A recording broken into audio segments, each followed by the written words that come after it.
Hey Dan, how's it going?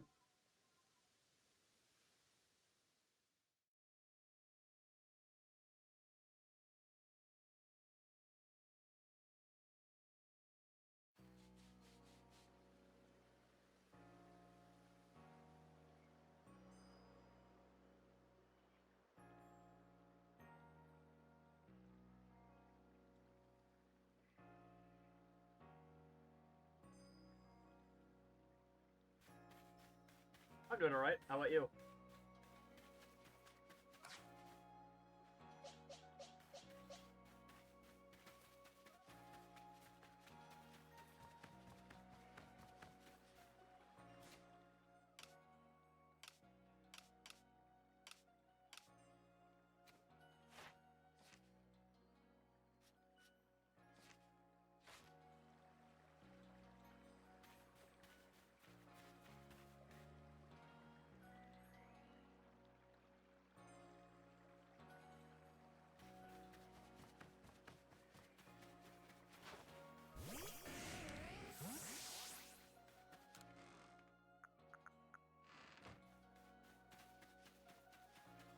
Yeah, that doesn't surprise me.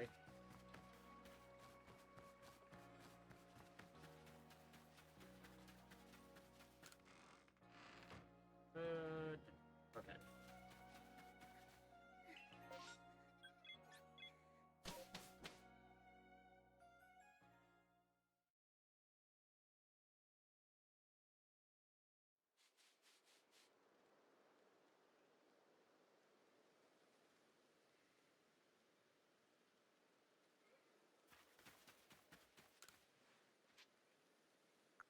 Yep, sounds good.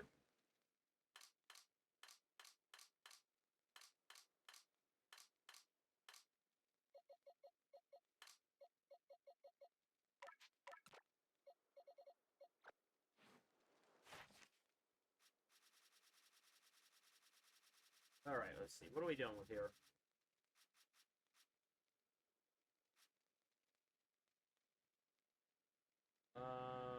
Water pulse 24. Oh wow, this is super fast. What the heck?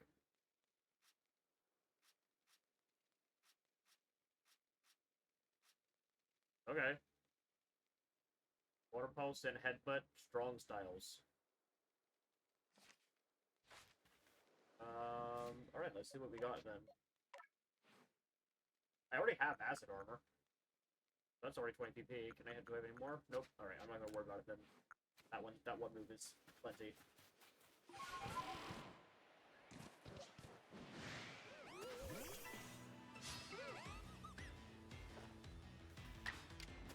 In fact, we're already ready to go. We don't have to do anything to our moveset. It's already set.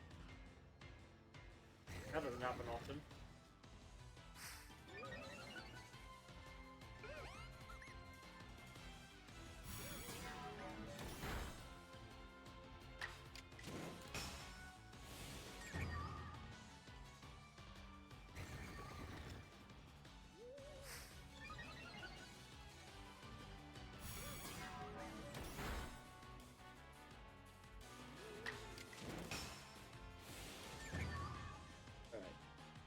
Great to work here, and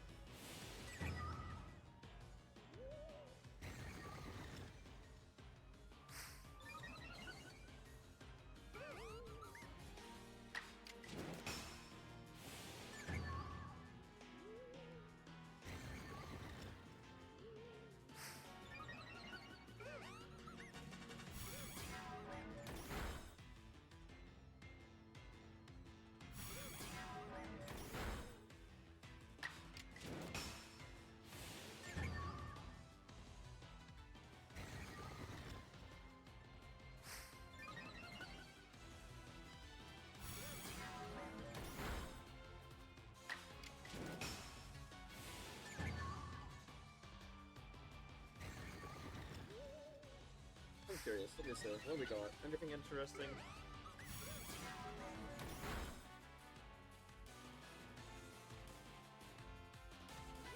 Nope, nothing really. Hasn't been a new leak in a couple hours. The last leak was some beta art of Xerneas.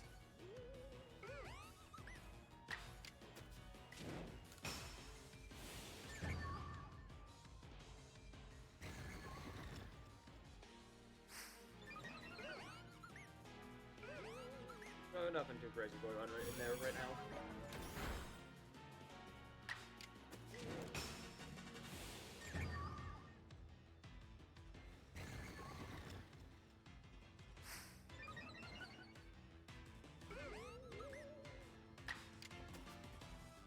Okay, so that's done. Now we get 20 water balls. Well, that's convenient. Let's get most of these done in one cycle. Actually, we will get them all done because we already had 6 done. Oh, extra convenient. Heck yeah. So you only actually need to do 9. Oh, that was bubble. Sorry, Bidoof, you died for nothing.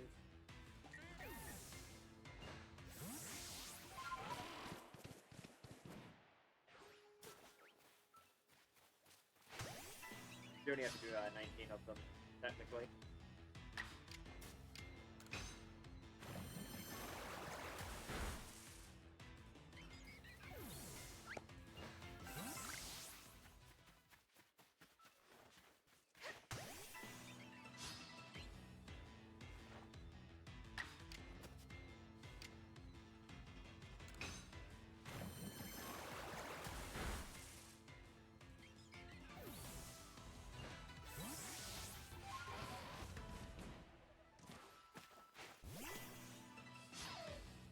So am I the only? I'm gonna back to the leaks for a moment.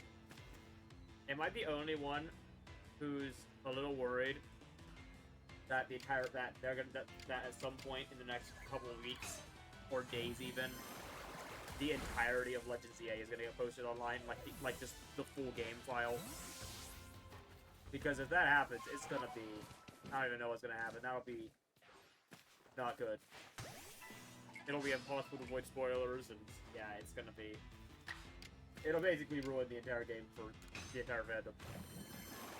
I'm really hoping that they do keep it to themselves. Because we know they have it. Nintendo has even admitted they have it.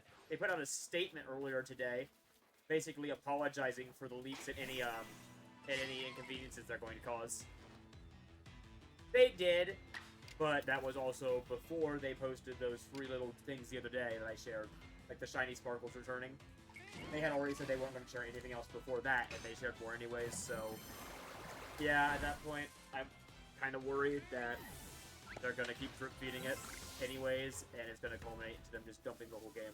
Like, I have a feeling they're doing it for internet fame. And how better to get internet fame than to drip feed Legends EA leaks that everyone knows are real.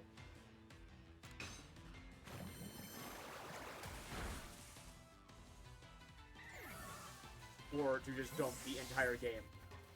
I mean, what we can hope is, honestly, at this point, like, the leaks have been fun. I've enjoyed what we've seen. But, no, I'm really hoping they catch the guy soon. Before he posts anymore. I'm sure they are manhunting him right now. They couldn't do that. The game isn't even technically done yet. The leaker said that it's still mid-translate. They're halfway through translation. Plus, if they shadow dropped it, it kind of defeats the purpose of the extra year of dev time they decided on.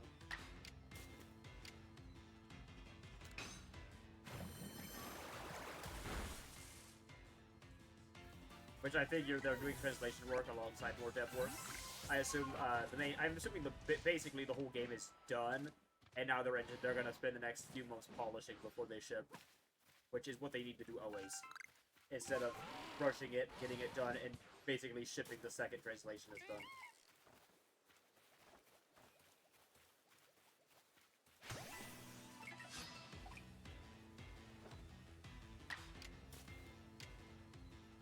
He said he didn't say it was done, he said it was in a playable state. All the way start to finish. which doesn't mean it's done. It means it's probably mostly done, but like polishing means like isn't like polishing like they're not gonna like add. I think they're done with it and on a content standpoint. I don't think they're done with it on like a fixing all the bugs that should always be fixed on Pokemon Day Launch Day but never are. Like how Scarlet and Violet came out and was just a buggy, glitchy disaster. And still is to this day. Like, that extra year of dev time is basically going to be spent on fixing that disaster.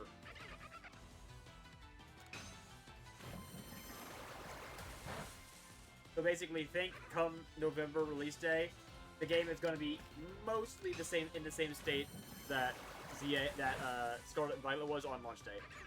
And then the extra few months before they ship are going to be... Well, I mean, to be fair, the game would have already shipped by now. I mean, they would have already been done with it and shipped it and have it done by this point if they were releasing in November like originally planned. But yeah, I hope he doesn't do that. And he could also just straight up drop Gen 10. I guarantee you, I'm pretty sure he has the source code for that too. I don't think that one's nearly as done, but I'm pretty sure he's got a lot of info on that.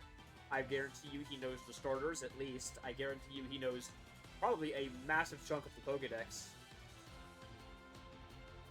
We got the first hints of Gen 7 today. There's a couple things from Sun and Moon. Yeah, nothing insane. Not anyways, not yet.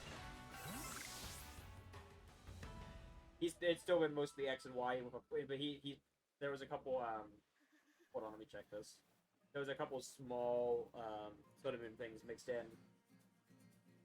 He's also still doing Black and White. Like, it's kind of all over the place still. Like, there was one for Heart Gold Soul Silver earlier. It says originally they planned for Heart Gold Soul Silver to have distinct exterior elements for their gyms. There was basically supposed to be, they were supposed to have, like, little patterns on the top of the gym to designate what type it was. But they scrapped that. Which, I mean, I can get it. It doesn't honestly look all that great.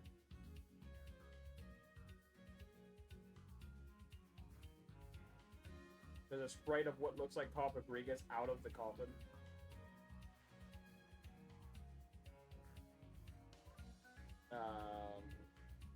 Some beta Gen 5 sprites that, in all honesty, are mostly the finished product, with a couple random ones that are either discolored or one random one that's completely not in the game, which is weird. So that means that was probably like a very late cut.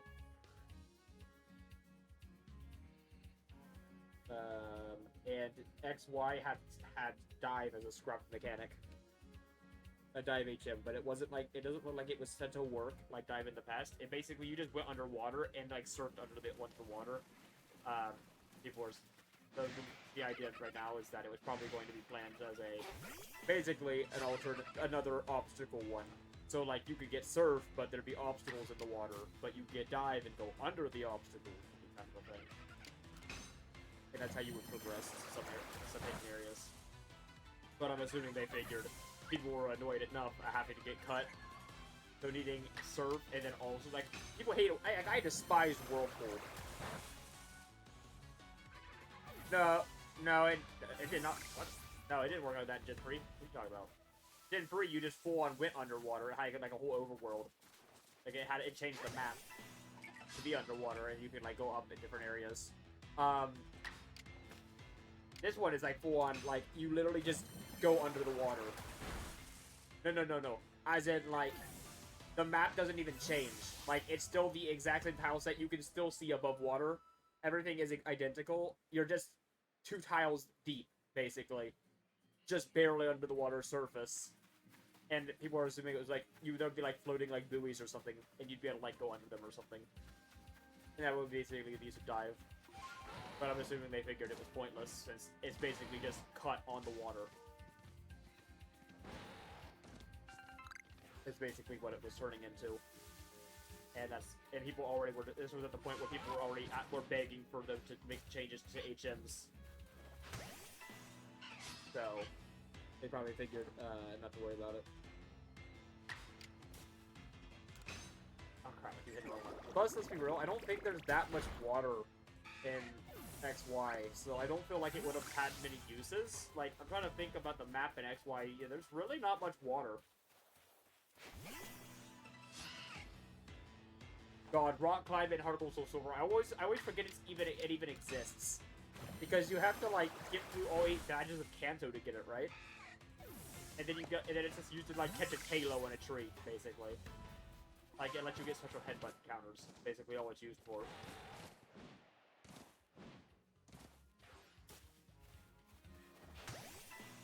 Ugh.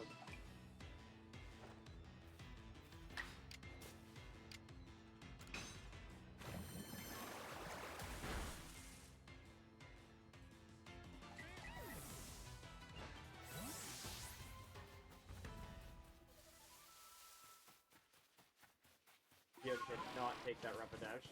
It's already level 36. I'm not throwing it at the level 40 alpha. I have advantage or not.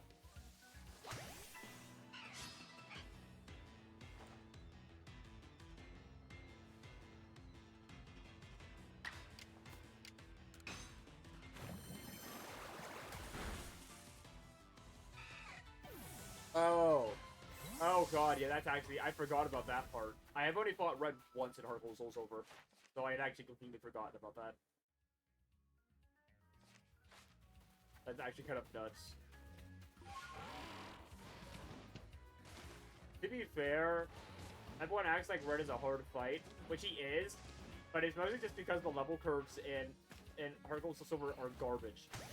Like, you cannot get, there's not enough XP in the game to get you competently leveled for Red, so the only options to fight him are either fight him 40 levels under, at best, or grind for literally hours.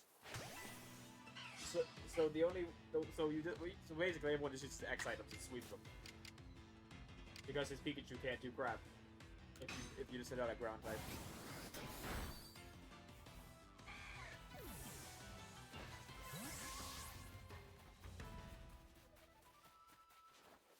But even then, I've seen a lot of people surprisingly get through Red. With level 45 teams without using X items. Like, it's kind of hilarious how simple that fight is when you look back on it.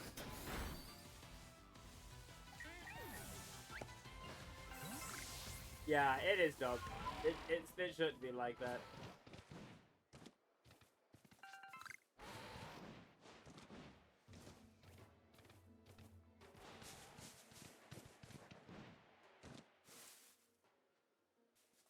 That's almost as bad as the Oraz legendaries. Requiring you to fill half your party with other legendaries that aren't actually, in order to try to catch them. So, like, for example, Dialga and Polka, you have to have Azelf, UC, and Mesprit in your party, and then Soar. And it's like, so I already have 3 Pokemon I can actually choose to try to help me catch this thing. Which, I mean, to be fair, they aren't that hard to catch. Like, they really aren't that bad. But, still. Oh.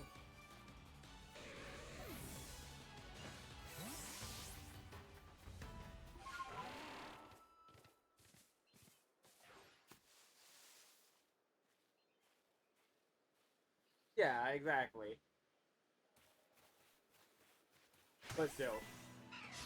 That's the same thing as me saying, for Red, all you need is some X items.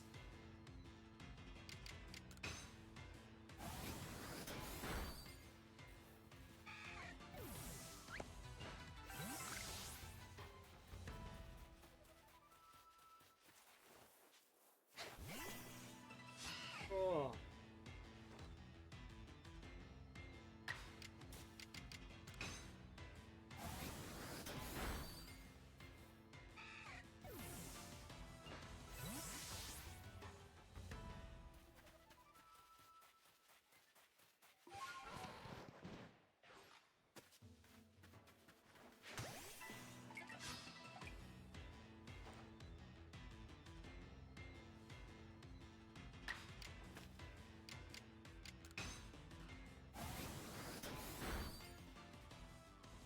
I feel like fighting the gods of space and time are also a pretty dramatic moment. But to be fair, that's been an issue of legendaries in the series for a very long time. Is that the legendary fights don't feel dramatic. They don't feel like you're fighting the gods of this world.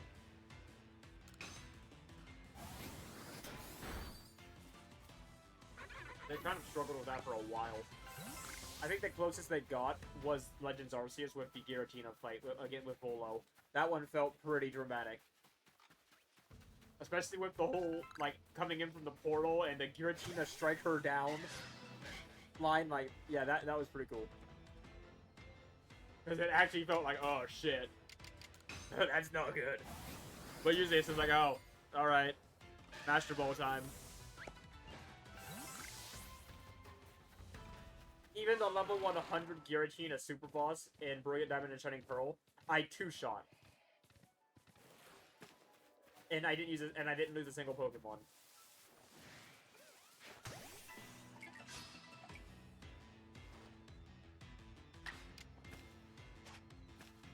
Yeah, but that's the problem, Cyan. We really need to stop having all 70 legendaries in every single game. Because I think that's like I think to me, that's the biggest thing that makes them feel kind of useless. Is because, good God, they're in every single game. Every single legendary is in every damn game. And it never stops being there. It's like, wow, like, they don't feel special anymore. Like, oh wow, it's Zapdos. It's been in every single generation. And easier and easier to obtain methods. Since ORAS. ORAS was the first big one that did those. I want to go back to the Black and White 2 style. I would say XY style, but XY had none. And the only ones that did were the legendary birds, and let's be honest, their questline was garbage. It was basically a roaming legendary, but you had to find it like 12 times, I think what it was. And then it'll like flee to the cave where you can actually fight it, which is like, that's so garbage.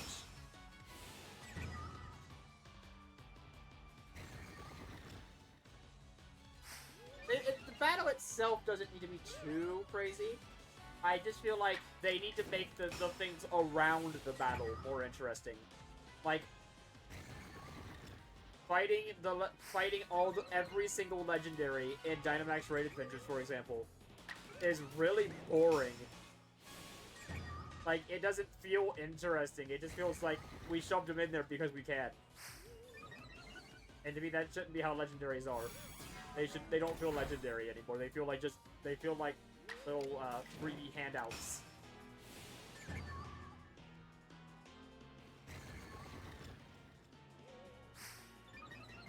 I honestly don't think it's fun hunting them in Gen 7 or 8 either. Gen 6 was kind of fun, because most of the legendaries still had like somewhat of a unique side quest, even if most of them were really small and kind of minuscule. But yeah, most of them had like a little something. Like, I think you had to have a Pokemon with max happiness for one set. You had to then catch that one set. I think that was the Lake Trio. And you had to like catch the Lake Trio, all 3 of them. They're fun, but that's the problem. That's all they are. They don't feel like they don't feel like you're earning the legendary. The legendary feels like it's being given to you afterwards. And since they're all the same thing, like, you're just doing the same thing 80 times in a row, it's like, I don't know. It doesn't feel like you're legendary hunting. It feels like you're grinding. And I'm saying that as a Dynamax Adventure defender because I love them. They're great for shiny hunting, but in terms of how they feel as a way to gather legendaries, they're pretty bad.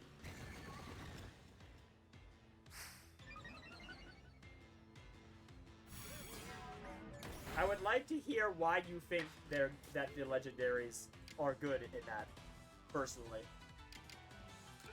Like, as a serious moment, because I honestly am just thinking about it, and I'm like, I genuinely don't understand. I've never heard a single person say that that's a good way to gather legendaries. Like, I understand that you're saying it's fun, which, yeah, I agree completely. But I'm talking more from a setting perspective and an in-universe setting.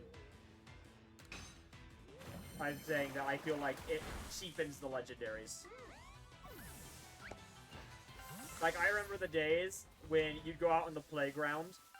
Like, I wasn't young enough for, like, the Mewtwo days, where having the Mewtwo on the playground was like, oh, you're the coolest kid on the block. But I would bring my Game Boy Advance to school, and I'd have Zapdos. And kids were like, wow, that's cool, how did you get Zapdos? And you'd have to, it'd be like a playground rumor. And to me, that was the fun way, because they felt like you had to hunt for them. They're not just all through some minigame.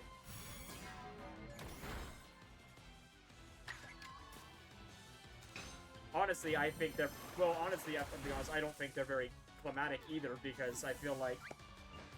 Like, yeah, they're fun, and yeah, they're huge, but it's like...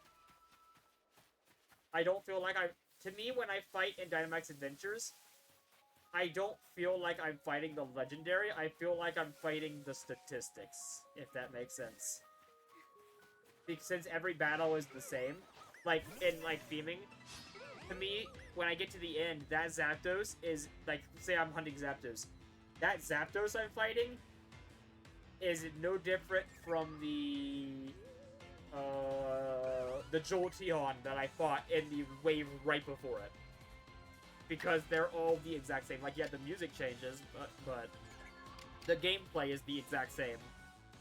So to me, that Zapdos is just a big flying Jolteon.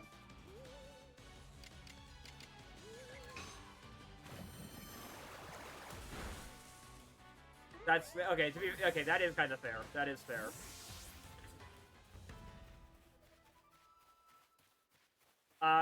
I won't agree that they're quite hard, because I have only lost those like 4 or 5 times total, and I play with the AI, and the AI is considered really bad. I find it honestly very challenging to lose to them overall.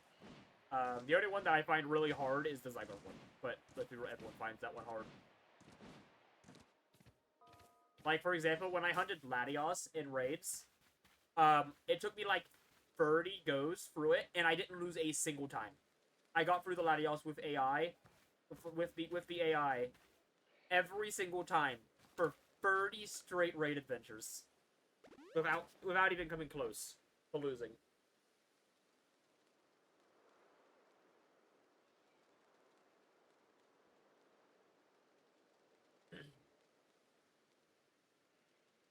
Honestly, trying to think. Gen 7's was, I don't know, it was alright, but to me... Oh, see? So okay, so there's your problem. I'm gonna be honest, I think playing with randoms is worse than playing with AI, because there are so many times where I've, played, when I was playing Gen 8, when that was out, I would grind, normal raids all the time, and I would play those online with randoms. Because the AI for those was really bad. That was where we got, Martin Solrock spamming non-attacking moves. And, yeah, I lost more of those than I lose adventures. Not by much, because usually I could carry with Silvally. Because Silvally was, Silvally was my raid buster. It always had an advantage on everything in the game.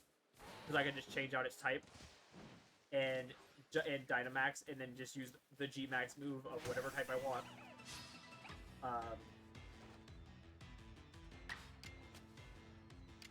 But, yeah, there were so many times where I would see people come in, and they would just do the stupidest stuff.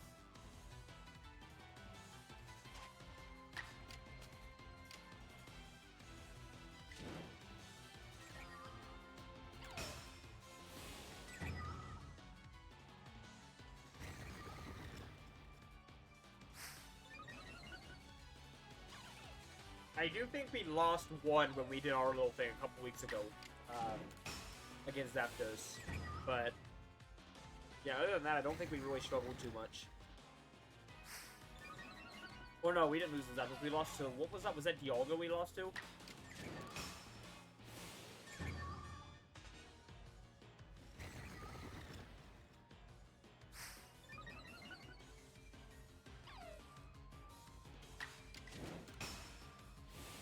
Yeah.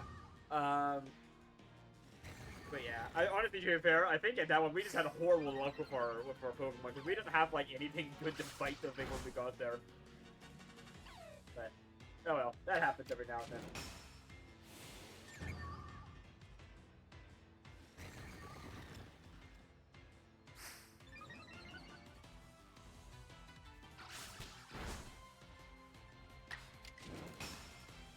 Oh my god, yeah, the shield is very annoying in raids.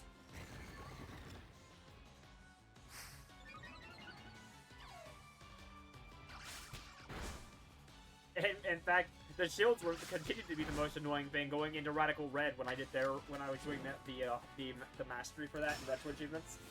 Good god, all those raids I had to do for all the legendaries were so tedious. I found out the best way to do it was to go Mega Sceptile and click Bullet Seed.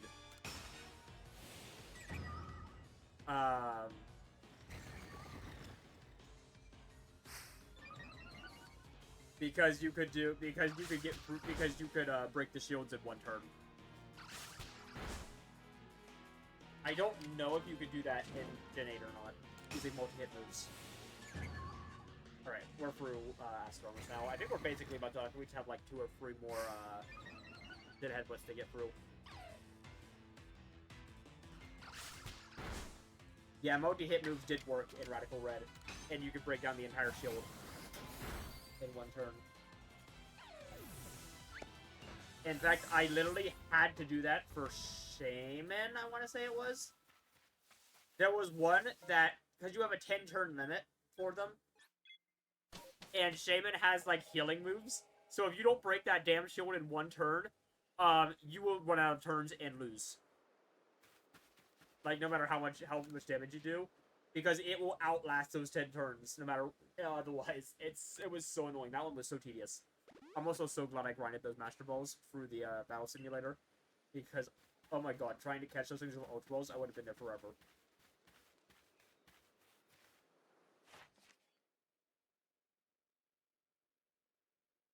Okay, yeah, it's in headbutt time.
Okay.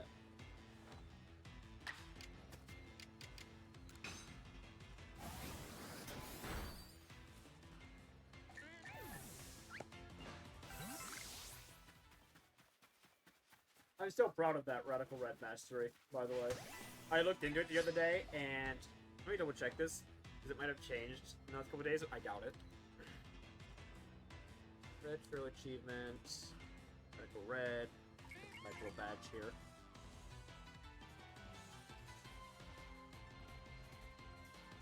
"30 people have mastered it." Or no. 29 people have mastered it. One person did it with softcore. Lame.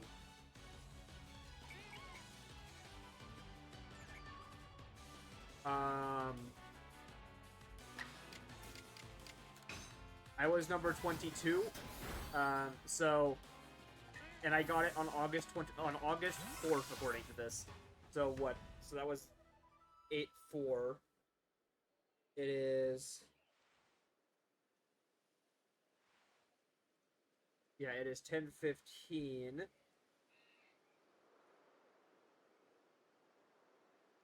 Yes, I did. They use cheat codes. Yeah. Yeah, there's hardcore and softcore on here, which, I mean, to be fair, I don't... If you want to use save states to get your masteries, then I don't care. But they're not called masteries anymore, so that's why I validated it. Because I specifically was counting masteries. They're just called completions if you do it in softcore. Masteries are basically the fancier ones for doing it exactly as the developers intended. Well, not aside from, you know, the actual achievements, but, like, you're playing the game as intended. You're not using save states. You're playing it like it was original hardware, not on an emulator, is basically what it is. Aside from speed up. They do it all speed up. Which, thank God for that. I finished it too many times. I would not be against never playing again in my life, and I probably will not. Despite the fact that I honestly look back and I'm like, that was a really good game. I really did have fun with it. It was really fun. Let me check. I've got one singular game currently marked on my, as you unlock achievements, you unlock on here, on Retro Achievements, requests. Set requests. You start with one, and you unlock, I believe, one more for every 10,000 difficulty points you get. I need to check this. Hold on, let me double check that.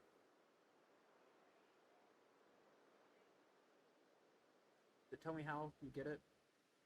It doesn't tell me. I know I saw it somewhere. It's based on how many achievements you unlock, basically. You'll get more as you unlock.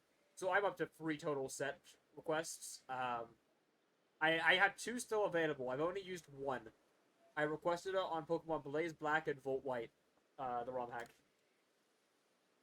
Which is a little outdated now, but it's the same style as Radical Red. But it's an older one.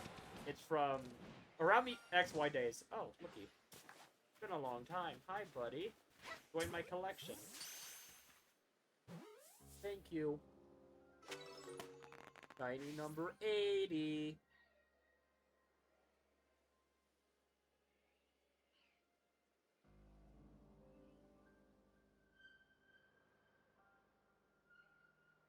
There it is.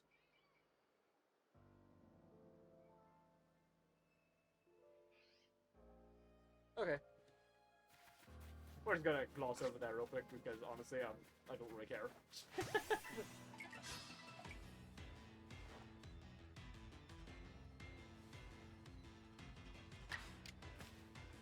Honestly, I probably will. I'll probably have more by then. There are some people on here. Let me check. If I click on, I've got like there's like a following page. So if I go to my follows, yeah, but cool. We have like 6 of them now. We have like 6 peanut butter dogs. So I think that was like our 4th. But yeah, if I click on this person, they are ranked 239 on the entire website, with 85,000 achievement points, 543,000 in difficulty level points. In comparison, I have 5,000 achievement points and 23,000 in difficulty points, with over half of those being from Radical Red alone for the difficulty points. Yeah, he has 24, 24 requests he can use. In fact, it says he's used 20 of them. He has 4 available. Let me see. I can actually check what he's requested. This is actually what I'm playing. Let's see what he's got. What has he got for? He wants a bonus set for God of War on PS2. He's already requested Kid Icarus Uprising, which is hilarious because they don't even have achievement support yet. But, like, there's still a page made for it on Retro Achievements, like, in advance. He is one of 6 people to request this set, even though no one can make it yet. And probably won't be able to make it for a few years. That's really funny. Kingdom Hearts 2 Final Mix, he wants a Proud Level 1 set, which is the super hard difficulty for Kingdom Hearts. This guy's crazy. This is why I have my follow list, because he plays, like, the stupid, ridiculous sets. Like, he did Kingdom Hearts, one of the Kingdom Hearts games in Proud at level 1, and got, like, a whole achievement set for beating the game at level 1 on the hardest difficulty. Metroid Prime Echoes, or Prime 2. Gale of Darkness. This is one of the most requested sets on the site right now, is Gale of Darkness, because it's one of the biggest GameCube games to not have a set yet. But they are in development. It says achievements are in development by somebody. Rayman, Rayman 2, Rayman 3s, Shadow the Hedgehog on GameCube, Sonic Adventure 2 on GameCube, a few Sonic games on GameCube. He's got a request in for Smash Bros. Brawl on the Wii, which also probably won't be for a while. No, actually, I can see the Wii being the next one they do. I think it'll be Xbox, but it could also be Wii. Because I doubt the Wii is going to be that much different from the GameCube to get set up, because they'll be doing it through Dolphin again. So since the interface is already set up, I bet they could get through Wii in like only a few months of development. No, one of his requests is for the God of War 2 Eat Free demo from 2006. He wants an achievement set for the demo. That's actually really funny. There are actually a few demo sets on here. Not very many, but there's a few. I'm sure stuff like, say, the Pokemon ORAS demo, like the Pokemon 3DS demos, they kind of have, like, their little mini-stories. I bet they'll get, like, tiny little achievement sets. Probably stuff like a living dex in-game. Like, so you'll have to basically Professor Oak challenge it and grind up your Pokemon to get the Pokedex as full as possible. Usually that's an achievement in those. There isn't one for the Explorers of Sky demo yet. Is there even a page for the Explorers of Sky demo? I doubt it. Not many people even know that exists. I own it. I have the cartridge. I probably shouldn't say this, because I don't know how Nintendo will like the fact that I own it. I bought it on eBay, so who cares? I have the GameStop cartridge they from the kiosk that has the Explorers of Sky demo in it. It's basically just an Explorers of Sky cartridge that says not for resale on it, and it's just got a demo in it.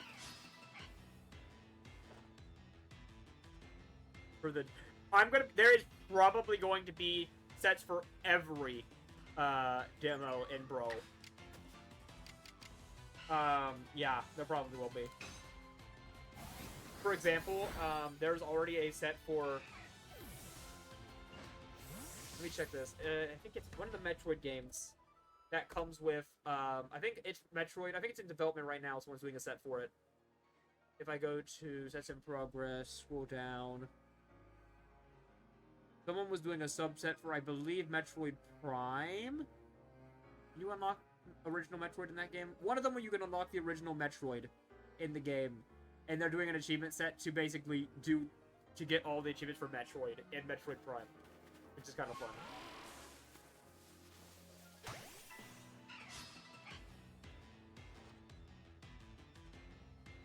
Yeah, some of the subsets get wild.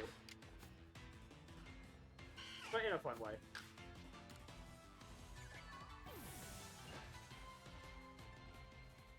I do really like it that almost every mainline Pokemon game has subsets for like Professor Oak challenges. That's pretty cool to me. So you get like a tangible reward on the website here for completing Professor Oak challenges. So I have the reward for doing a Professor Oak challenge in Pokemon Red. It gave me a badge on my page for it. So that's pretty fun. kind of gives you more than bragging rights, and it gives you and the main thing it does is it gives you tangible proof that you did it, so you can't fib and be like, I did this, but you actually didn't. Like, having this badge on my profile proves to anybody that I did it. However stupid it may have been to do it. I'm probably gonna go through and do the blue, the one for Pokemon Blue as well here soon. Okay, Fion's dead.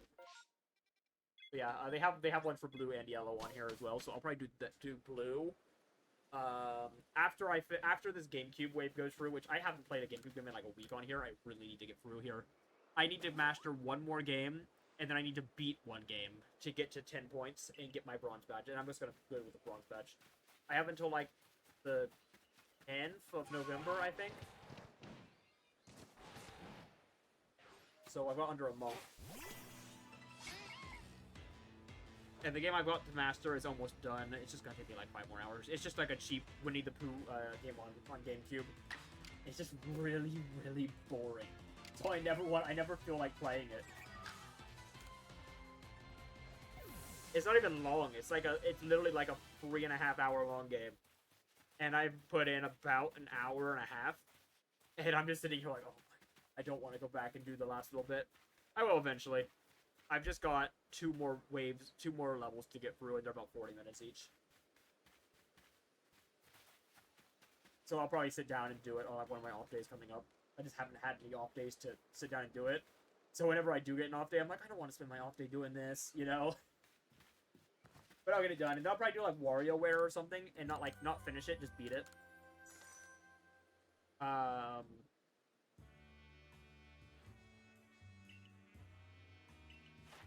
Because that only takes like the game to get the credits in that game. It only takes like 20 minutes, and that'll get me to my 10 points, and then I won't worry about mastering that one right away. I can go back and get it later.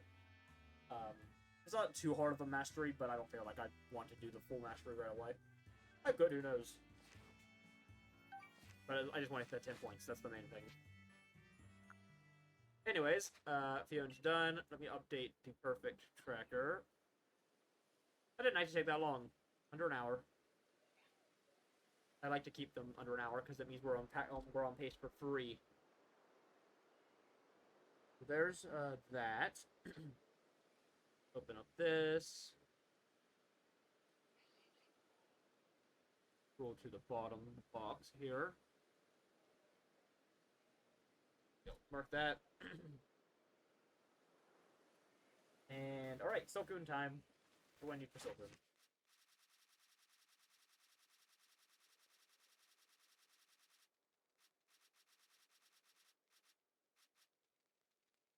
Evolve 2 more.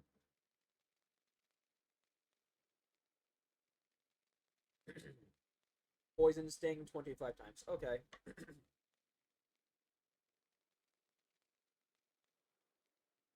The Mon that has heavy artillery as part of its arm.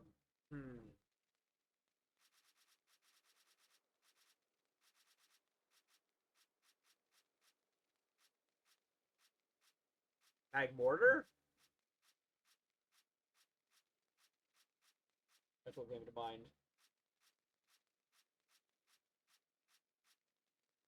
Aha!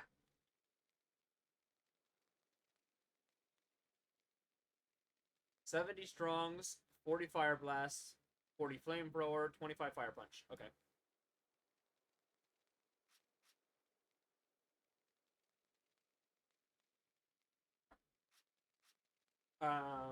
Ironically, technically Rhyperior would also fit that. Because it has like a cannon thing on its arm, on its hand.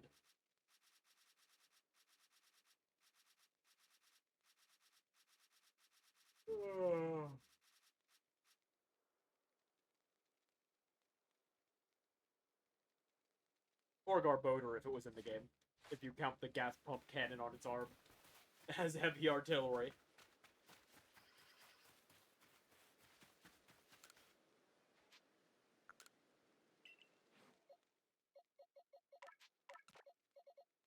Toss that there. True. Grab the Silcoon.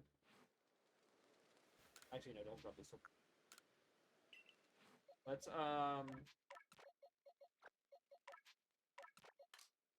trying to debate what the best way to do this. Oh, I have the soap pin. Okay, I need one more though. Where did that clever come from? Oh, it's probably in this bottom slot. It's fine there.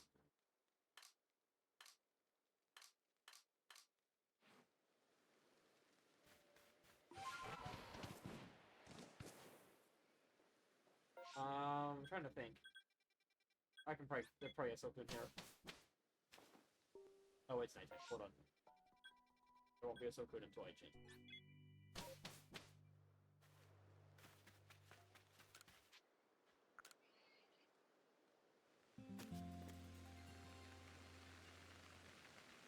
Alright, the range shouldn't change anything.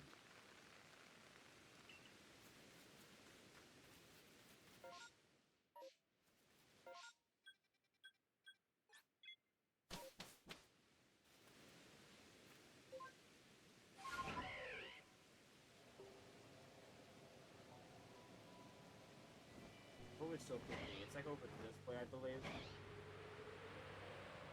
Like up on the hill. Like over it. Yep.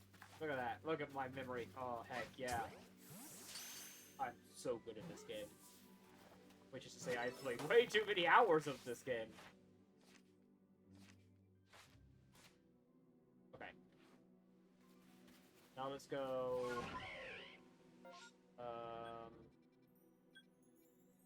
Let's go murder the alpha. That should be enough for these level 6s. Or level 7, 8 to get to level 10.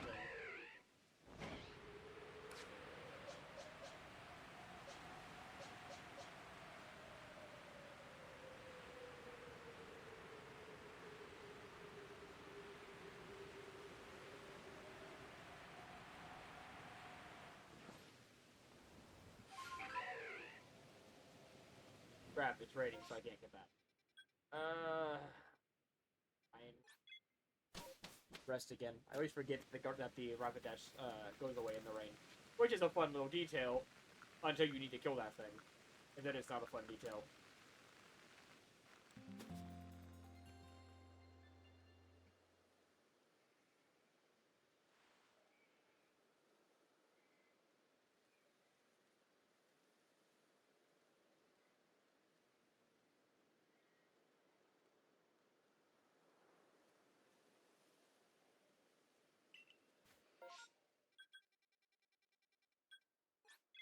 Alright, try this again.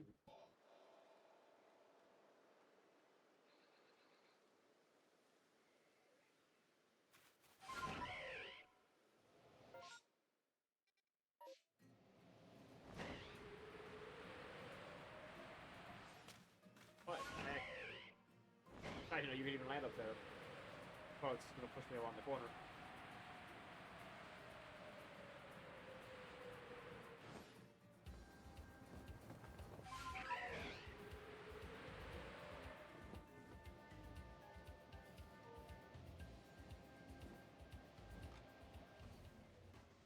There you are.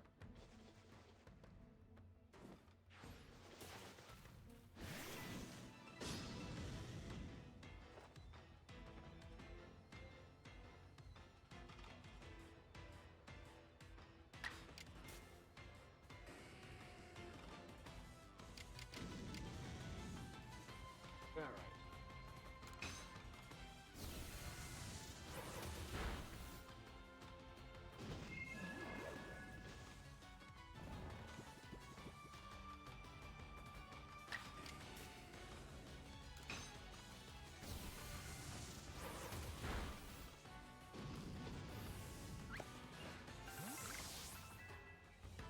There we go. Perfect. More than enough. I kicked them evolved real quick.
Now what, we just need Poison Sting?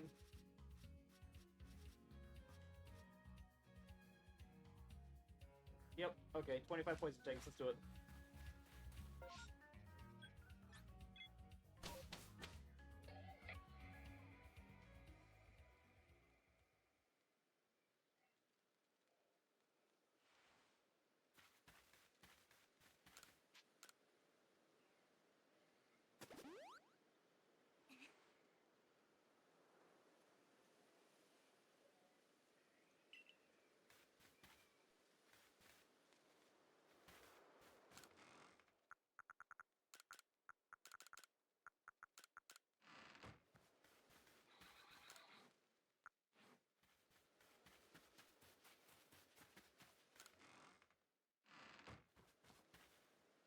Alright.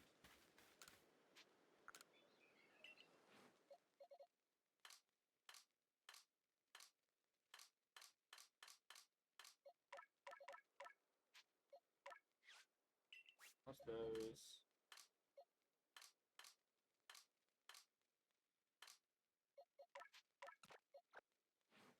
So good. Oh wait, no. I always forget. I always put my Ninetales away.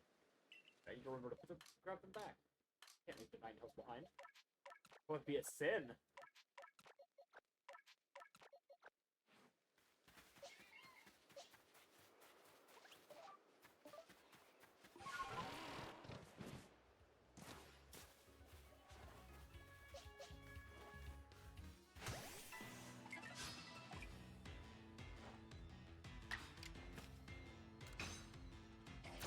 Alright, level 7 so good. I believe in you. Uh-oh. Maybe I believed in you too much. Oops. I believed in you too much. Hold on, buddy. We need to find you a better match.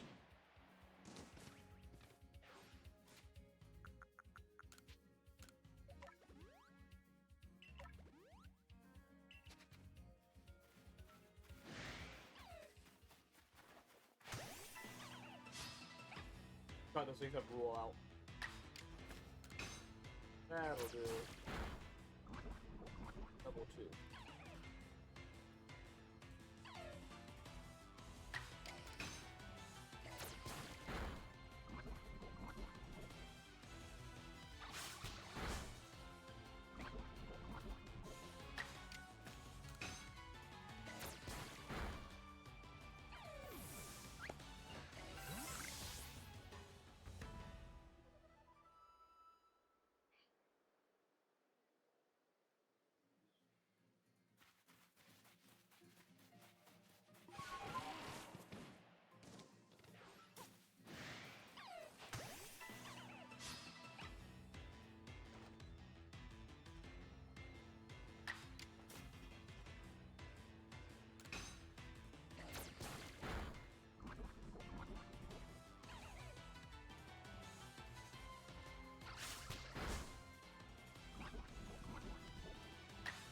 Okay.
No! No, Silcoon! At least you'll die in payback.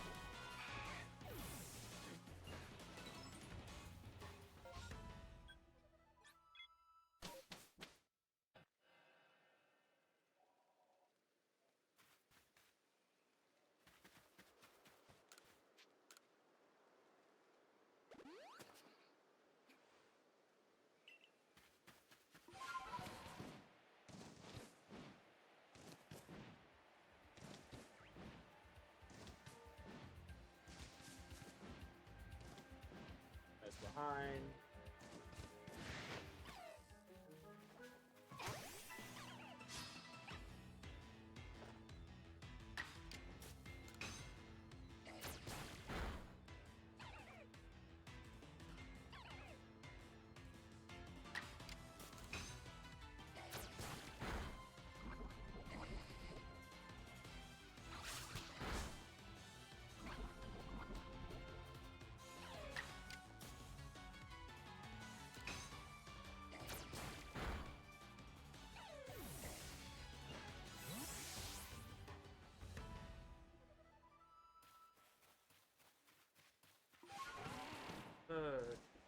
Okay.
Okay. Okay, once again. Actually, no, I can bury this. I can bury it.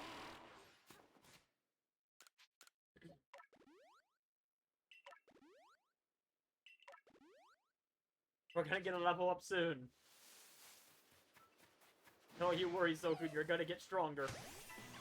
It's gonna be okay. You're gonna get through this. Soku has been having a rough time of it.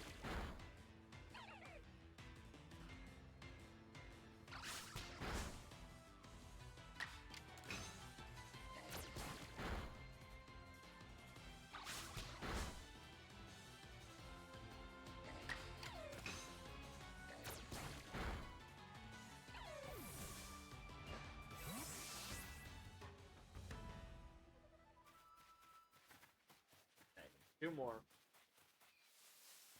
Right? Yep, two more.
Right. Cocoon.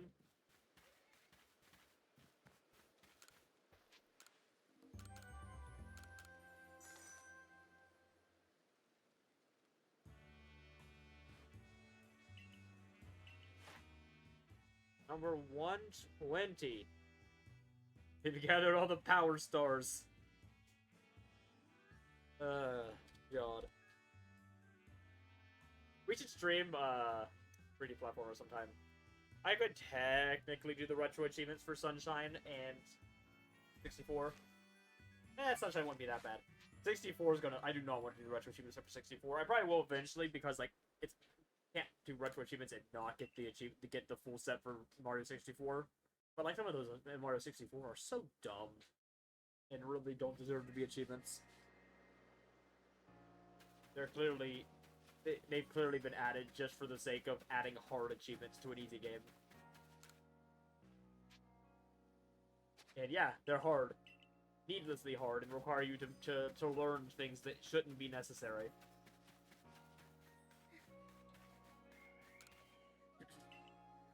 But, oh well.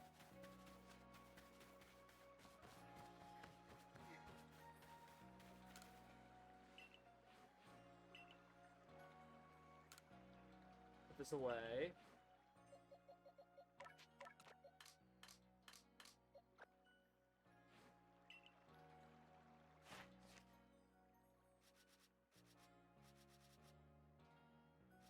We've officially completed the Wurmple line after all this time. Got them all. Barrel. White Aqua Tail Sprongs. We'll get to that later. Alright, Magmortar. What do we need?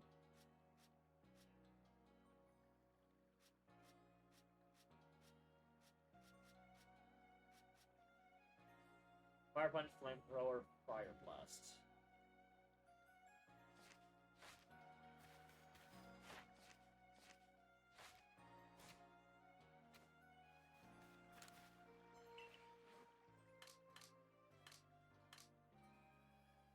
Yeah, I'll save it for later.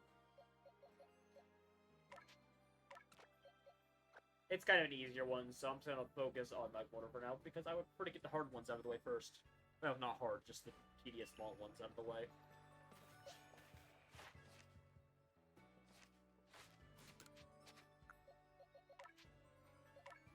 Moves. Ah, almost. Wait, we don't have all the moves? Uh-oh. I need Fire Blast. Candy time.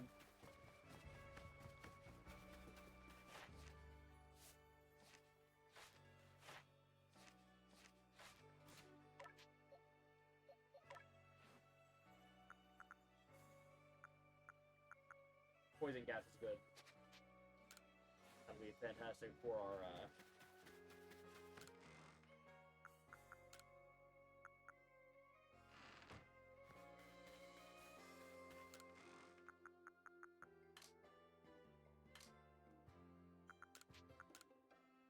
I did not do all 56 of those to the bag, but whatever.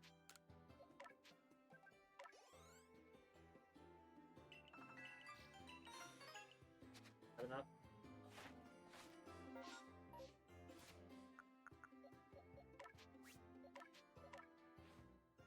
There it is.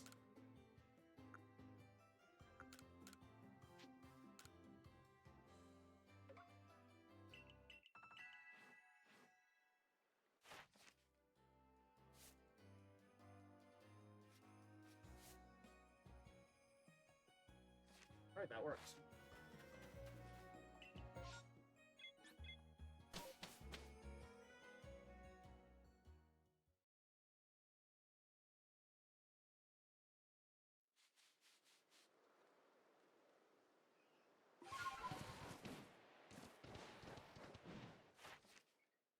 Okay, yeah, it is strong.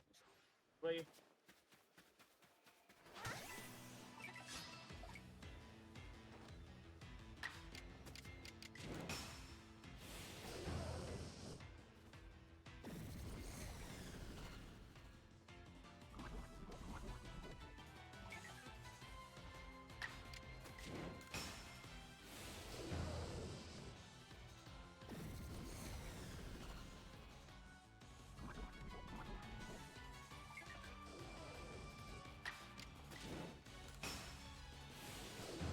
At least it can't miss.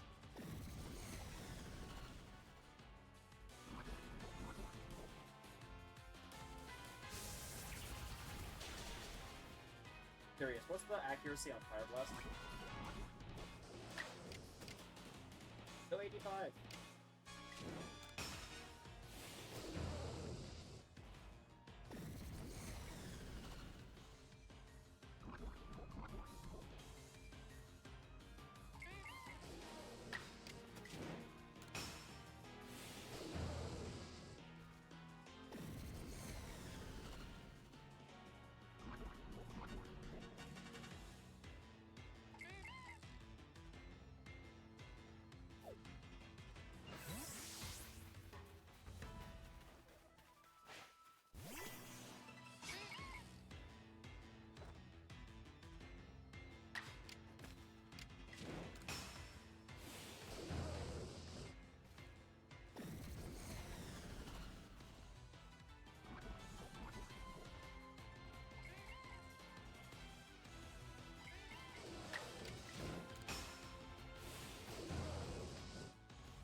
What the? Oh, okay then, goodness.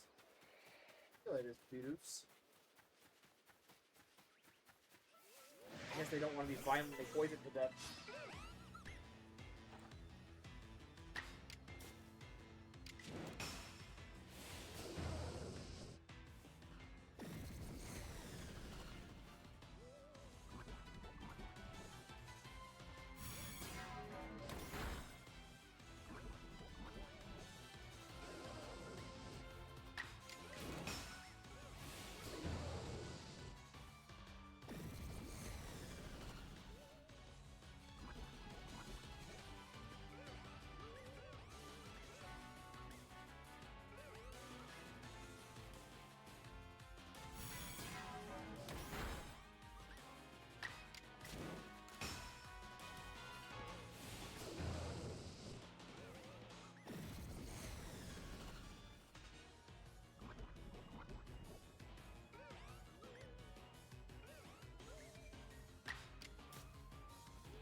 Fire Blast time.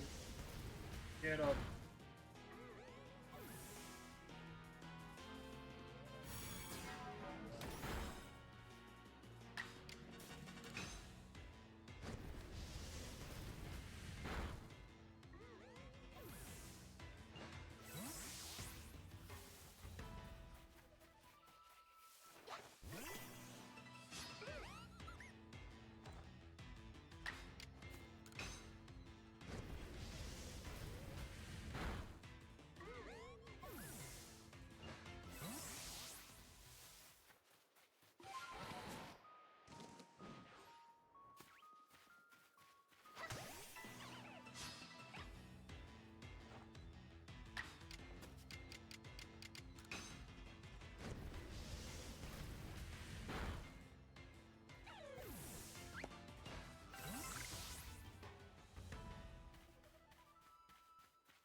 Hey.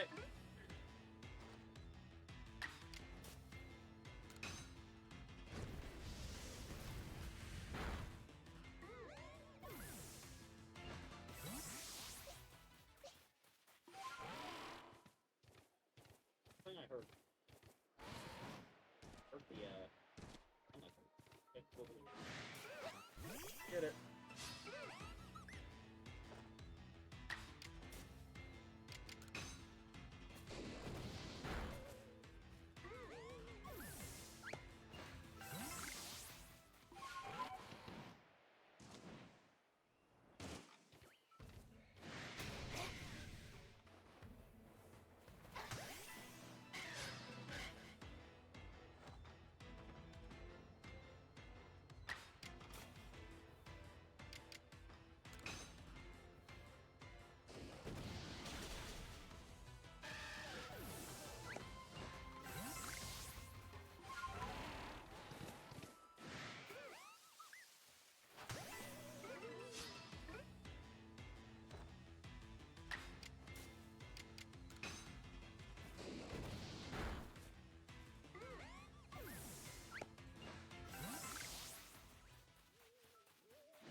how's it going?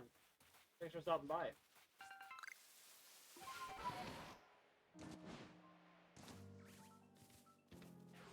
Oh my god, double EV.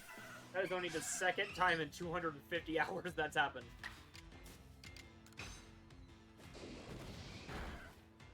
Sorry, little buddy. You gotta go. That includes you.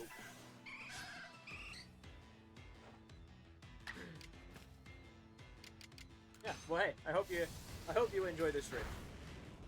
I admit, not the most interesting guy to watch, especially with our choice of pastimes. We are how many hours into this needless grind we've set ourselves upon? Let's find out. Come on. There we go. 239 hours. And we're not even halfway through. Actually, guys, this is gonna be a big one. Guys, I just realized. Look at our counter. Magmortar is the 50% mark. We're gonna be halfway through after Magmortar. Today is a huge milestone. I didn't even think about that. Which means we should have the Pokedex perfected by stream 150. We're on 76.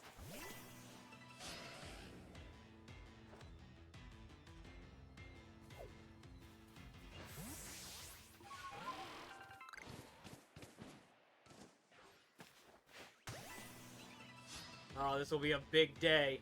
I can already tell. I didn't even realize that. I just kind of like noticed it.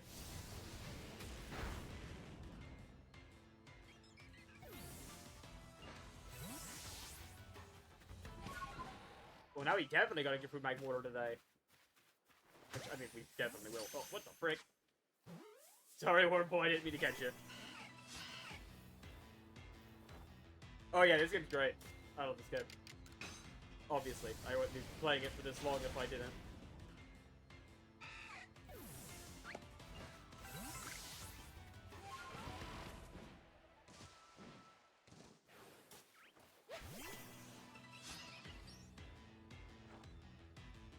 Yeah, we did the end game about 57 streams ago or so.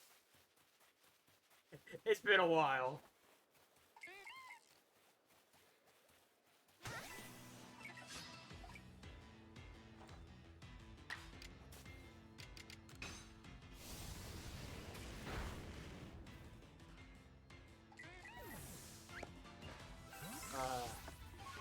It's gonna be so funny when we actually finish this, because it's going to be at the exact same time both my proudest accomplishment and the one I'm the most disappointed in myself for going through with.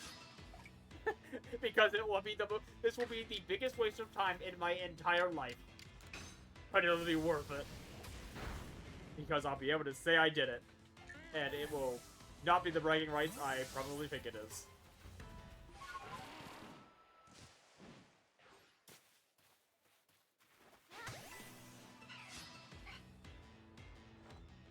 We didn't even fight it in my playthrough. Like, with Pokemon. We just oh, sorry, excuse me. We just wailed on it. With the bombs. It was pretty funny.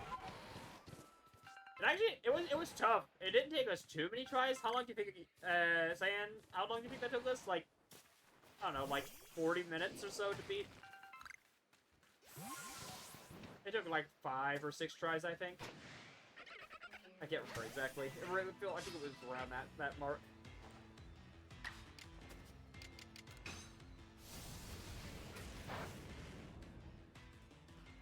Yeah, that was, God, we've been at this game. We've been playing this game for how many months now? Like, when did we start this? Hold on, let me check something.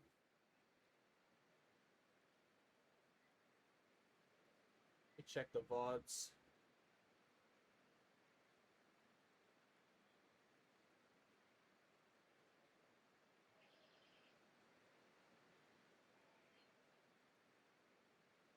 Hey, well, I'm glad you're here. We like making new friends, too. Let's see. What is today? Today is the 15th, I want to say. Okay, playlists. This one, videos. April 25th. Yeah, that'll be so weird, won't it? God. No, don't worry. Don't worry, I'm sure shortly after we finish it, ZA will be around the corner, and we'll be grinding that for 100% in its place. That one will probably be more exciting, though, because we'll be doing it around launch. So we'll kind of be learning the game as we go. And that game will go faster, because I guarantee you we'll be doing longer than 3-hour streams a day. When that comes out, I'm just gonna say it, stream schedule will go out the window. We will probably stream 7 to 10 hours a day on every one of my off days. Regardless of, I'm gonna be honest, regardless of if you guys can show up or not. Like, I won't be able to stop myself from playing. So, it'll just be long streams, and you guys can turn up whenever you are able, but... yeah. That's also completely understandable. I understand that, too. I completely get it. Yeah, we'll be streaming it not just launch day, but, like, early launch day. Assuming I don't have work. Honestly, I'll probably request launch day off work if I do work. I'm gonna be honest. I will probably request that day off work.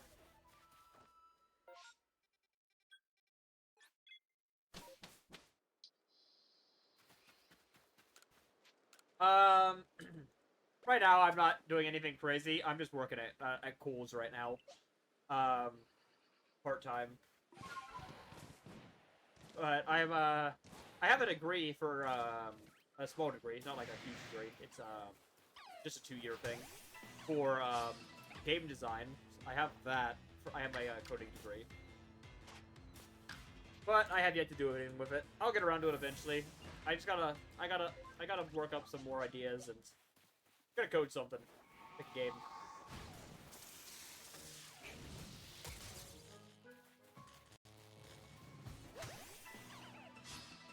No, you're fine. Alright. 4 strong styles. Cycle 2.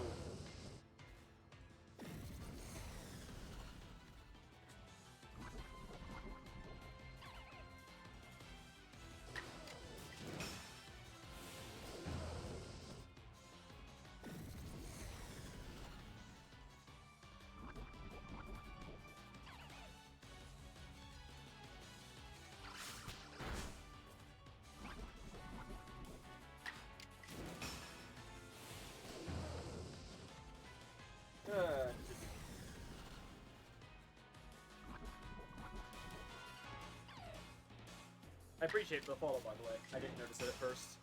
Sorry about that.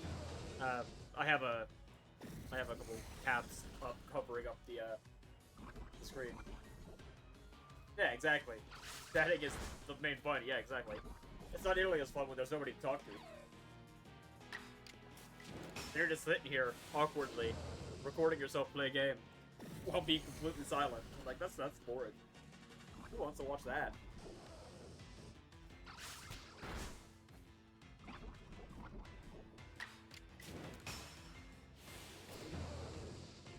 Oh, yep, that is another one too. If you get 1,000 channel points after while watching, we do have an option to choose the next perfect Pokemon. And yeah, doing exclamation mark perfect will let you see the list, including the current backlog, which isn't very long.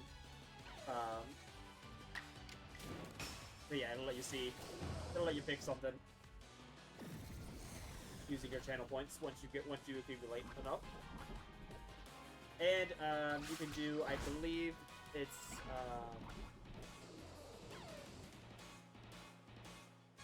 this? Does that work? Yeah. If you want to go back and see some of the old VODs. That's the YouTube channel where I keep all the VODs.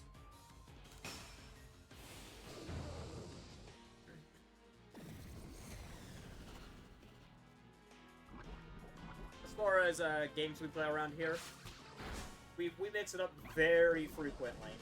Right now we've got 2 ongoing projects. We have this one, Legends Arceus 100%, which will probably be the project for the next few months as well. And we have Breath of the Wild 100%, which is also going to take a while, but that one's further along, I think. It won't take us long to finish, even though we're not quite as far into it as this one.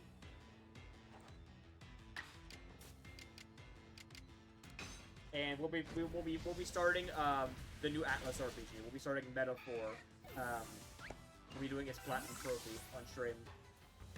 Our main thing around here is 100% completions. We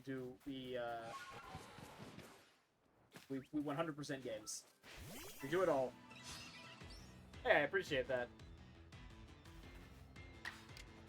Yeah. We are completionists around here. Well, I am anyways. I want to pick on me about it sometimes. Which, to be fair, I can't blame them. I am willing to admit that I am mentally insane for trying to 100% this game right now.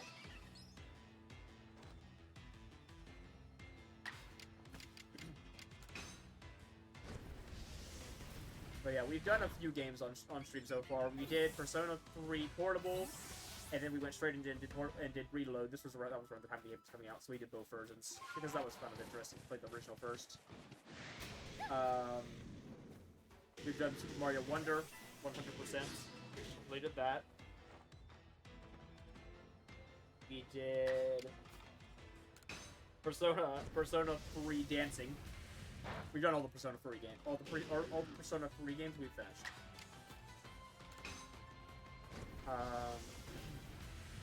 At least the ones that have trophies for us. We've done... Yeah, we're gonna get to Gold eventually, I promise. It's on the backlog. Yeah, they bully me, or at least Cyan bullies me about not playing Golden yet. It's been on the backlog for a little longer than I think any of us expected. We were planning on only doing like 1 or 2 games in between Reload and that, but yeah, it just never happened. We just never found a good time for it, so it's kind of just stuck in limbo right now while we wait for a good opportunity to sneak a 100-hour project in. I'm sorry, I can't help it that games keep getting announced. We're in the Christmas season. There's so many games coming out, but there's so much stuff to play. I think we have a hole after Brothership. We might be able to squeeze it in between Brothership and Monster Hunter. In fact, we're going to have to, because once Monster Hunter comes out, that's going to be a lot of streams taken. Although I'm going to be honest, there's a very good chance I play Monster Hunter off stream as well. So I just want to make that clear to you guys. I will not be doing that entirely on stream, I don't believe. It's very likely that that'll be one of those games where I'll just come on and be like, okay, this is what I did while we were gone.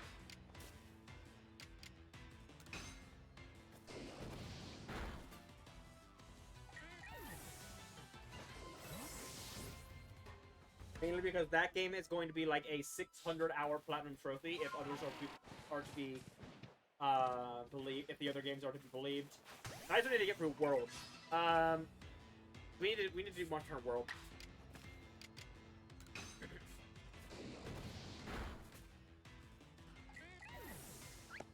Hey guys, you want to stream Monster Hunter World tomorrow? You guys want to stream some Monster Hunter World tomorrow? We totally could.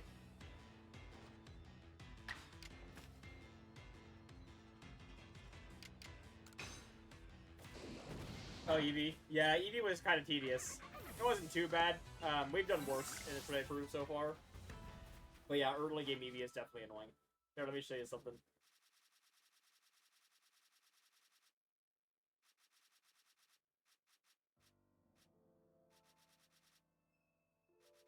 Got them all. Yeah, that was a few streams where we just did a whole streak where we did all the Eevees. Got most of the Pokemon up through the first decks. We're just missing the barrel for this first like chunk of birdie something. Yeah, and Zubat number 34 is the next one we're missing. Yeah, Eevee was a while back now. It was in the first 50, I think.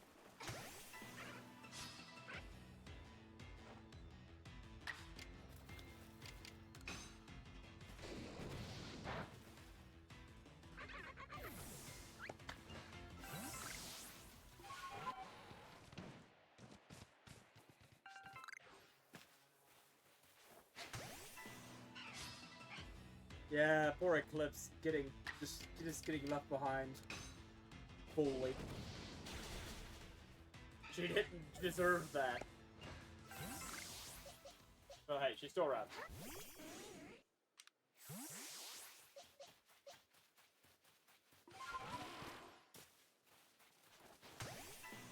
It's fine. Yeah. Oh, I didn't mean to. Whoops, I did not mean to do that. Oh well. It's fine. It won't affect our ripple cycles at all. Oh.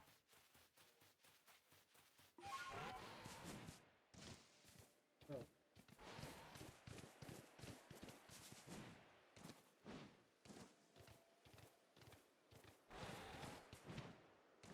Hey, well, I'm glad to hear that. We're here at least 3 to 4 days a week. We used to be every day, but once I got my my recent job at Kohl's, my schedule's been a bit all over the place, and there's been multiple days where I just can't get a stream in, unfortunately. Either due to having a very early shift the next morning, or working the late shift. But I try to stream every day I can. And we're starting to work in earlier streams into the day too, on the days where I can. If we can't stream in the evening, I'll try to force one in towards the morning. So I want to at least get up to 5 days a week is my goal. And kind of keep it there. We got too many giant projects to get through, you know. As for upcoming games, we'll be doing Mario and Luigi Brothership right around launch. I've already mentioned Metaphor, that's already out, but it kind of counts because it just came out. And we're going to be streaming Monster Hunter Wilds next year. That'll be a big one for us. We'll be playing that a lot. That game will be fantastic, I can already tell. And we're playing Dynasty Warriors Origins when that comes out. Those are the only ones that I can know of right now that are on our list of upcoming games. And in between releases, if we have some open space, which we probably will after between Brothership and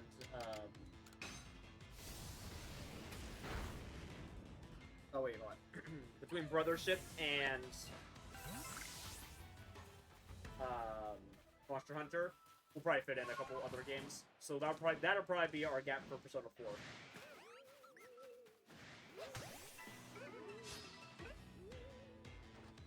Oh yeah. So question, I guess. Do you care about Persona 3 spoilers? I don't know what kind of games you play. I just want to make sure, because there's a chance that Cyan might say something that ends up being somewhat spoilery by mistake, without realizing it. So I just want to edit. So if you don't want spoilers, then you can have Cyan not talk about it as much. I know, but every now and then, some people take spoilers a different way from others. So, to me, anything that's shown in the trailer isn't a spoiler, but anything that's not shown in the trailer and anything that is shown in the trailer and is within like the first 3 hours of the game, I consider not spoilers. Anything other than that, I consider spoilers.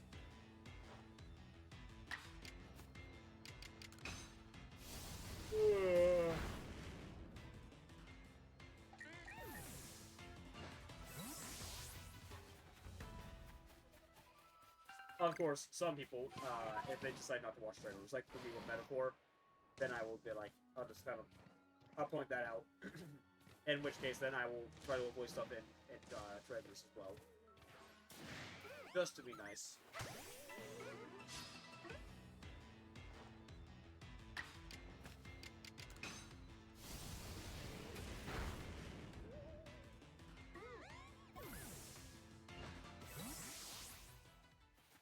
Alright, we're almost through our second cycle here.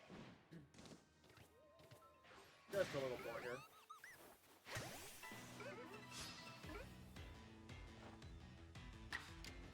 We definitely have a few more cycles to go after this one. I believe 5 cycles. But they'll start shortening after this one. because we'll get the last of our fire punches this time. So fire punch can be eliminated from our cycles, so we'll walk forward up with those. And then the cycle after that, we'll finish our flamethrowers. And those will also be.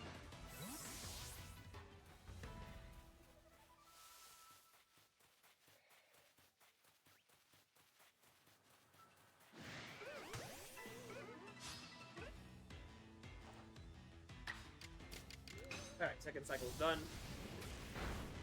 Perfect. That is what we like to see.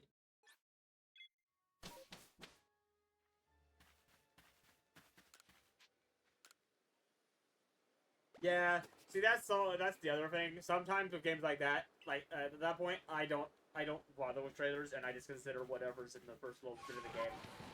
Because like like say we go and play, say we played like Legends Arceus right now for the first time, I would be like, I don't know what was in the trailers. Like, I mean, I do. I know most of what was in the trailers, but I feel like a game of this age at this point would be like, all right, I don't think many people care or remember what the trailers were like. Like Xenoblade Chronicles 3, I can't remember everything that was shown in trailers and what wasn't.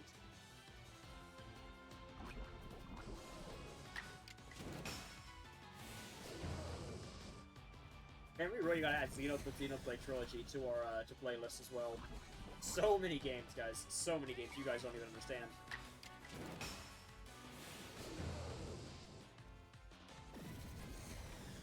You also gotta get for Persona 5 again. On stream this time.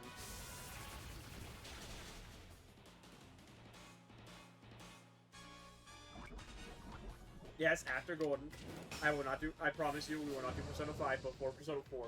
Although it will be really funny.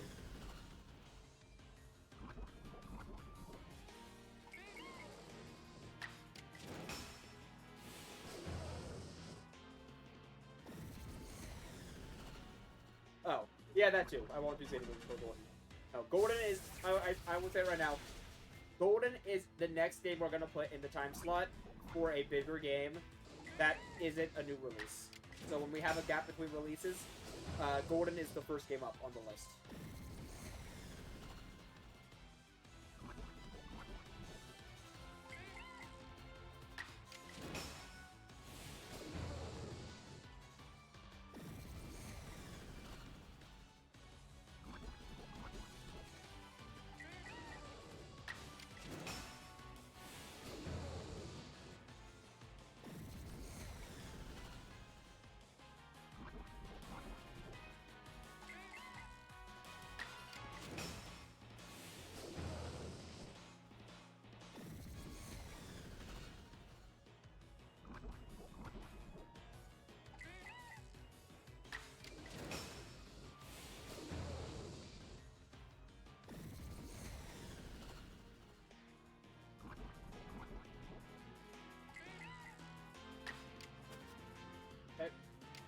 Lasts.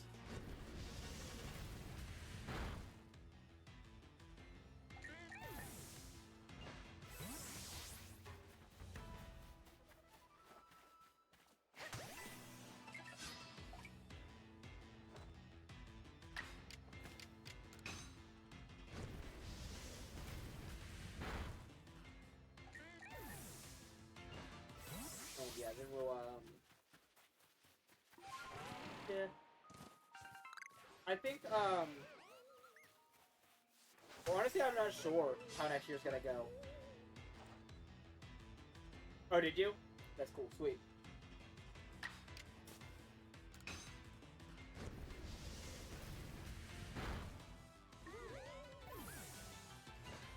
I was gonna say, I don't feel like we're gonna have many giant releases next year.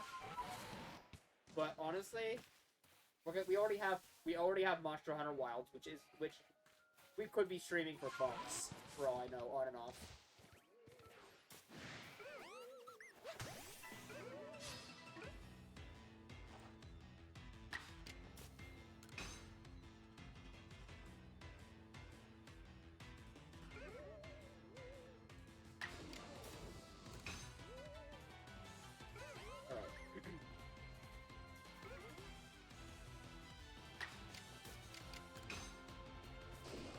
Dynasty Warriors. Actually, no, Dynasty Warriors comes first, right? Yeah, I think Dynasty Warriors is coming out like a month before Monster Hunter. Because I remember joking that we already had a month to 100% a Dynasty Warriors game before Monster Hunter. Yeah, so it's Dynasty Warriors Origins, then Monster Hunter, and then I feel like after that we start getting into Switch 2 release area. Like it could be any time in that like next couple months after that. And at that point, I feel like we're gonna have a lot of releases very quickly. I don't know how many of those releases will actually play. I'm not gonna be super crazy about playing every new game that comes out. Like, I'm not that kind of guy. I'm just gonna focus on the ones that look interesting to me.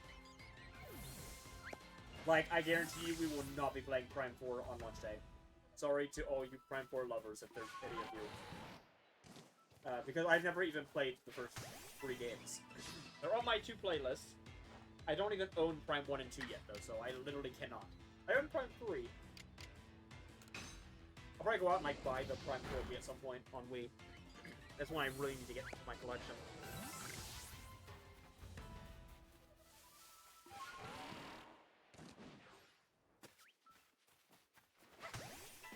But, yeah.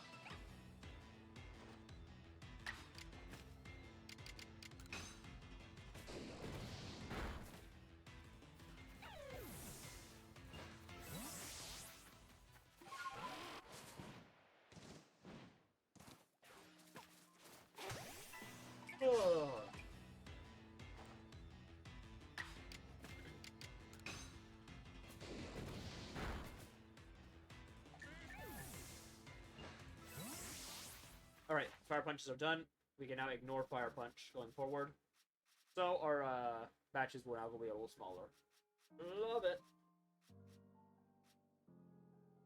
Fire Blast, they're coming along decently. We've only missed 2. Strong Styles, we're at 30. We need 4 more batches for them to be done. Flamethrowers, we need 2 more batches, and I think we're getting ready to do one of the batches right now, so we're doing good pace.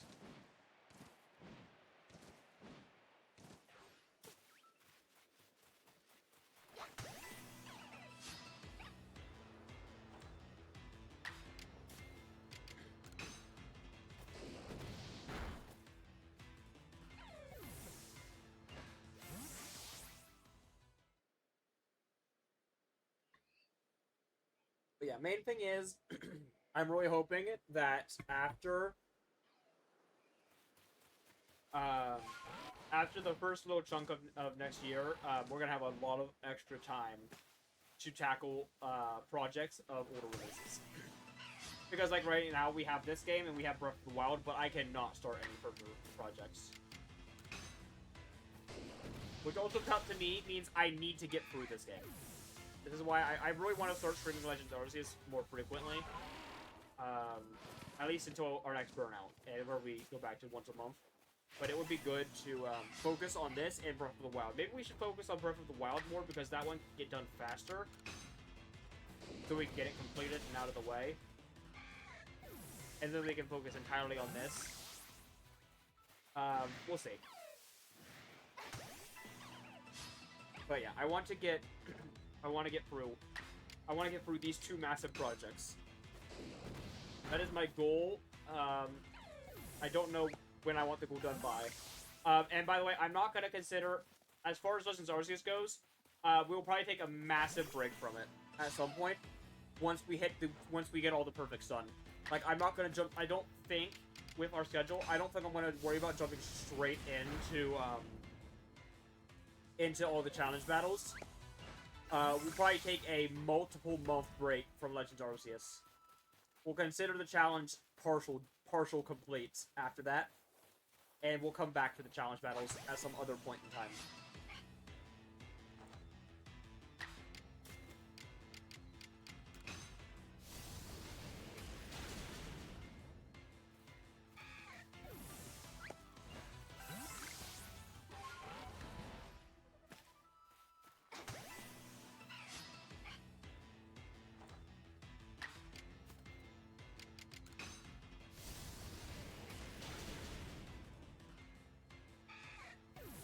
Because as far as we know, that might be another 70 to 100 streams of just those. I don't think it will be. I think that'll only take maybe 30 or 40 streams. But just with the amount of grinding we're going to have to do them all, to get them done, to like get all the Pokemon to a competent enough level, that's going to be where we have trouble. We're basically going to have to find the best way to grind out rare candies, or not rare candies specifically, but like the XP candies, and just farm out hundreds. I'm going to actually look up, see if we have any item duplication glitches in this game. Like, that's something I'm actually going to do. I don't know if there are. But if there are, we will be using an item duplication glitch.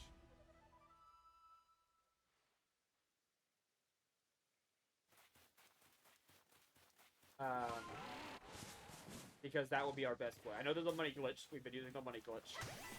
But we'll check for an item duplication glitch.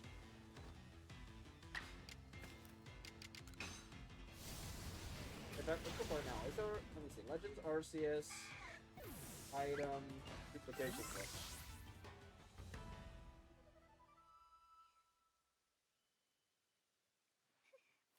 This one's marked from 2 years ago.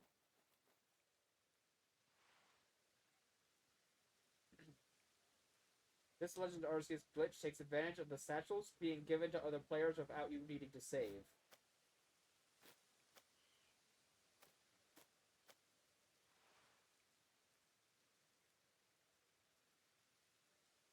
Possibly gives items to the other players who would need friends. Oh, I see.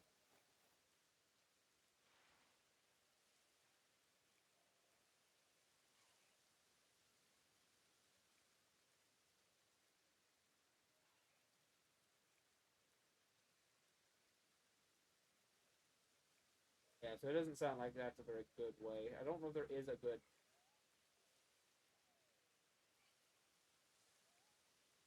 Yeah, I don't think there's really a great item duplication glitch in the game. At least not yet. The money glitch is fantastic.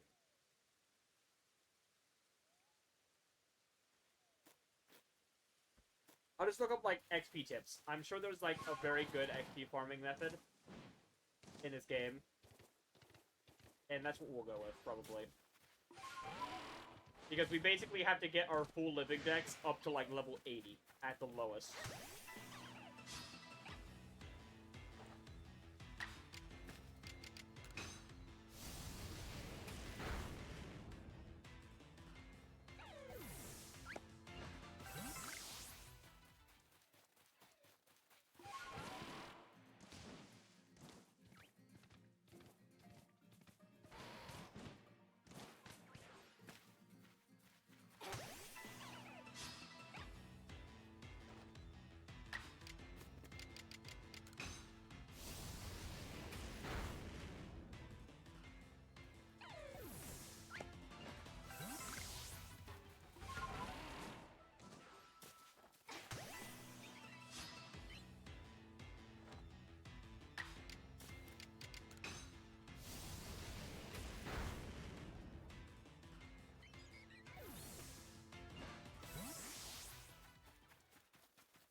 Oh, whoops.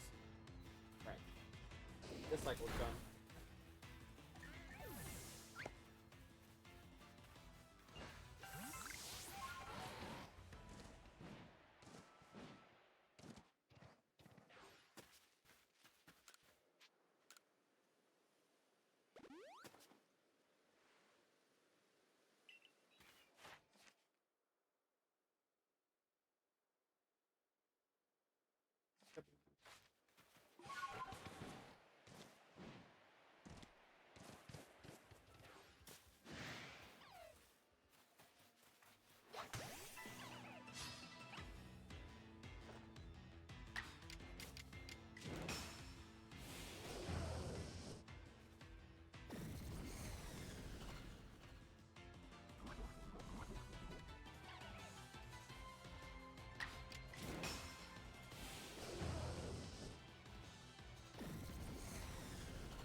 Oh, Shinxie. Poor Shinx died a slow and painful death to poison.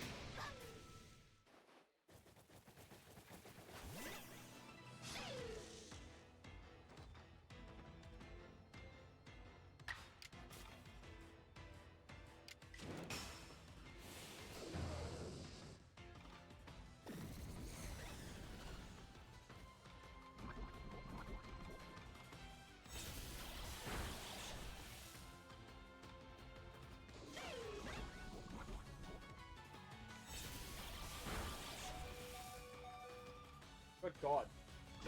Why did that do so much?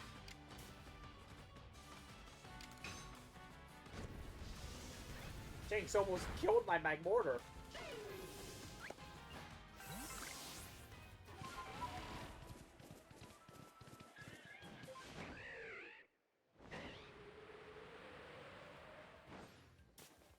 Quick heal.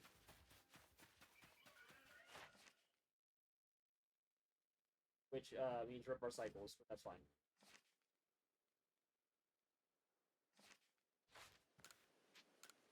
It means we're going straight back to our poison gases. Which is fine, we're gonna have to do more of those anyways.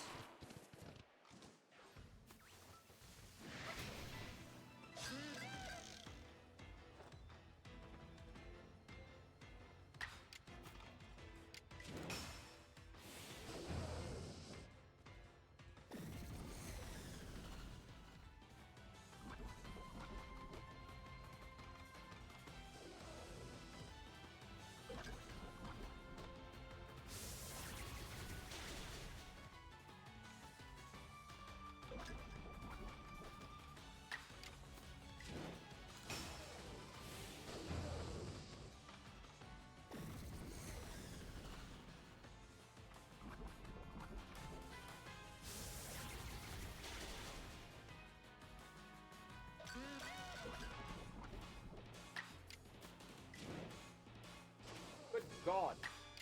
Why are these things doing so much damage? Oh, get out of here.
don't know why he, like, jumped at me like that. Uh-oh. That's a lot of Drifloons. Alright, buddy, I know you're a little low on HP, but you can do this.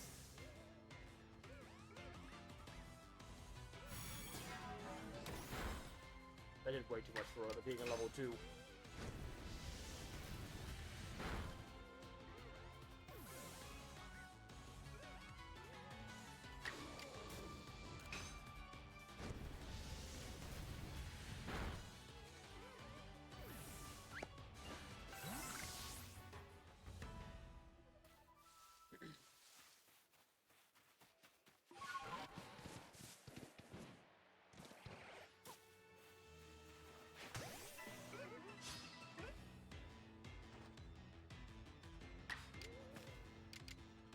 Oh, wait, I'm going 5 punches. Oopsie.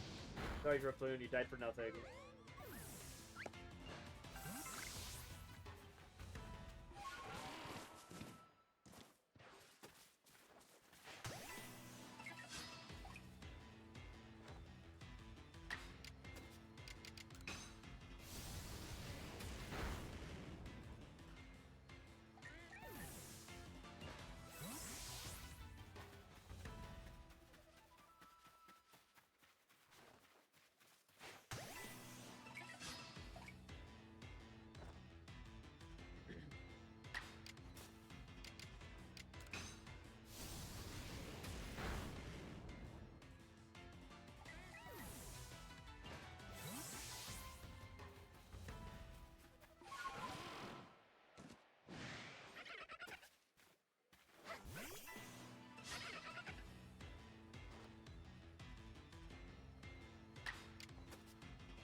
Hey, Cyan, did you ever select a new Pokemon, by the way? I just realized.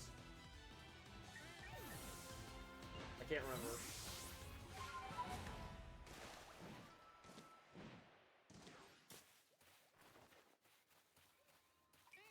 I didn't think so.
One more.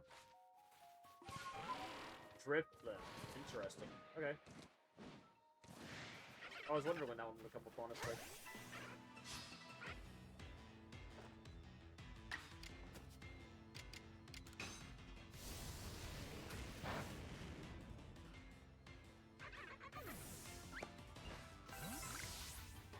There's Flamethrower done.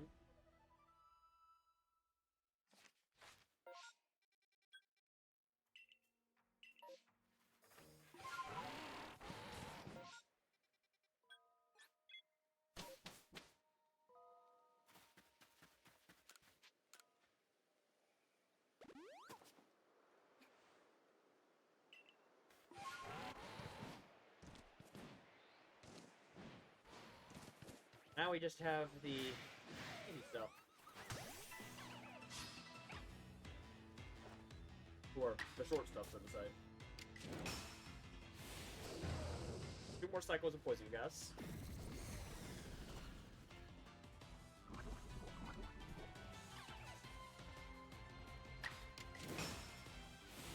And probably 5, maybe 6 more cycles of Fire Blast, depending on how lucky we get.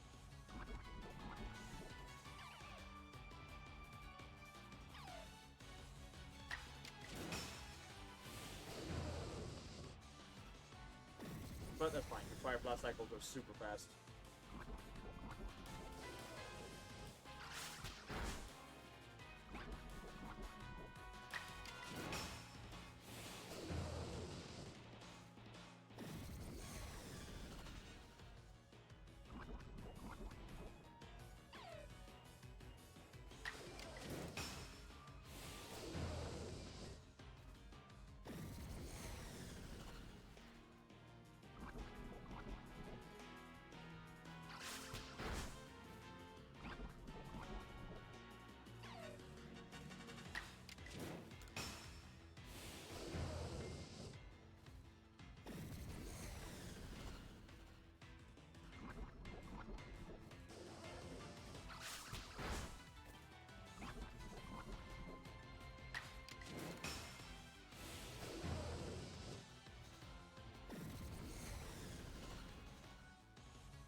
Thanks, cool. Appreciate it.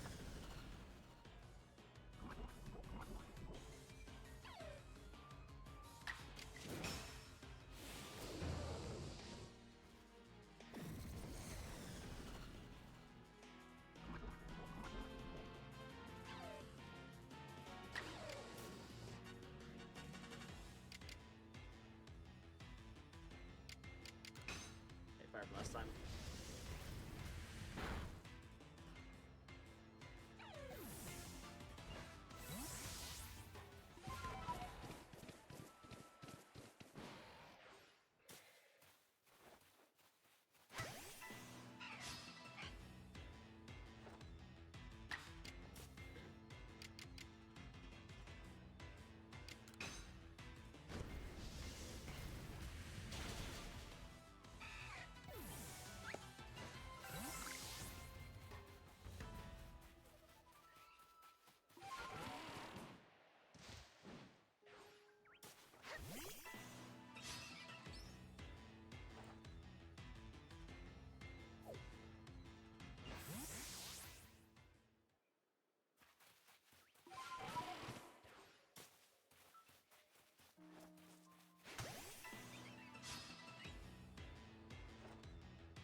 Okay.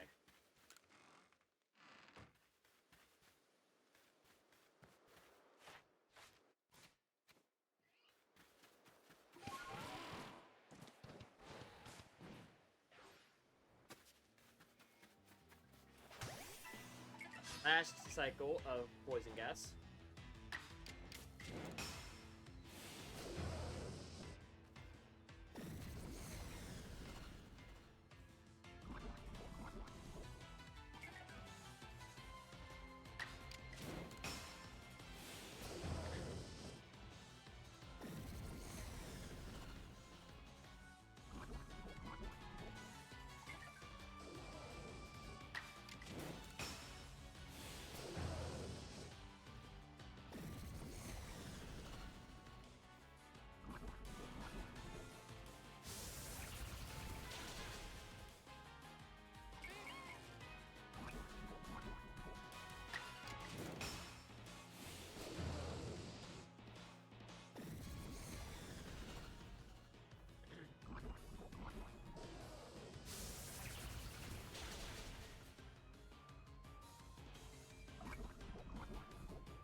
Alright, almost for these now.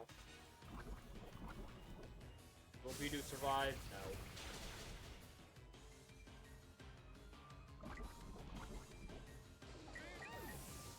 Oh, buddy, you had your chance.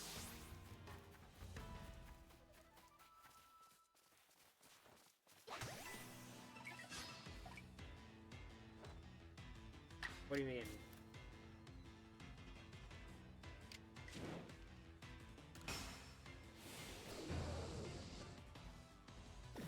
Like, to avoid, like, you need to play it to understand a Q2? Nah, I don't think so.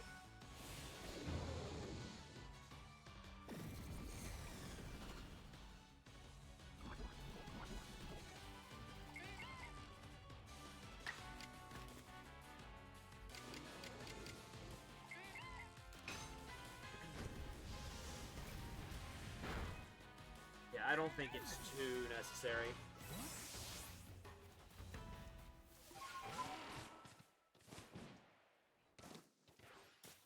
No, I don't think you need to. You can if you want to, but I don't think it's necessary.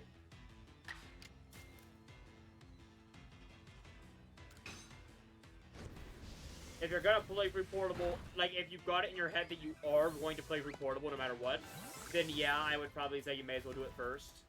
But like, if it's like, do I need to buy portable and play it to understand Q2? Then no, I wouldn't need to worry about it.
cycle done.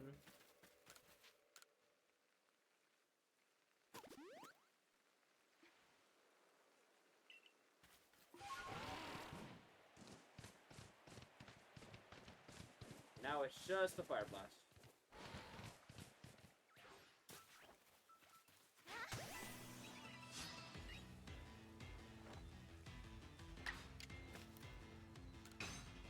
Fair.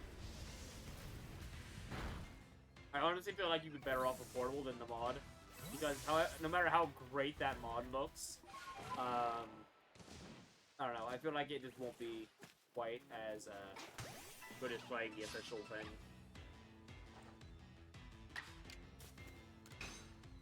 Mod does look absolutely insanely good though. Plus the Pull the Trigger remix from Q2 they used is amazing.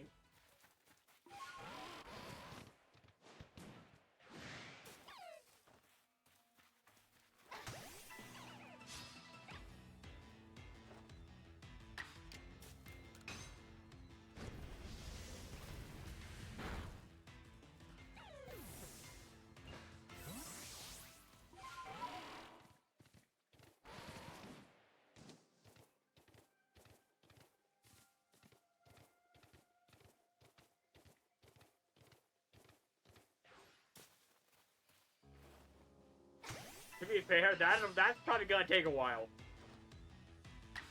That's a lot of character models and a lot of custom events that he programs. Like that's probably gonna be the lane. That's probably the hardest part of the mod to make.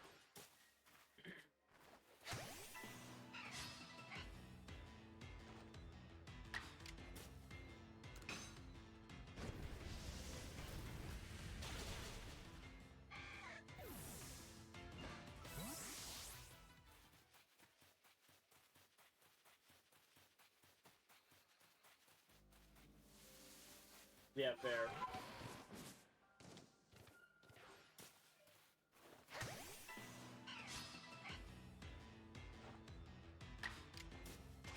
Right.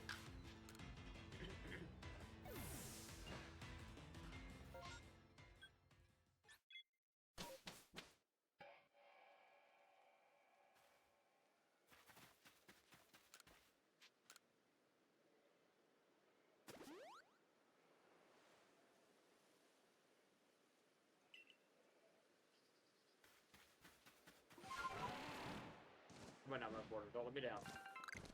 We're almost there.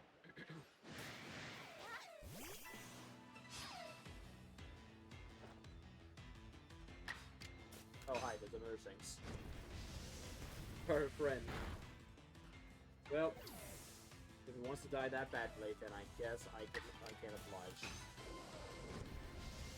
Sorry, little buddy. You asked for it.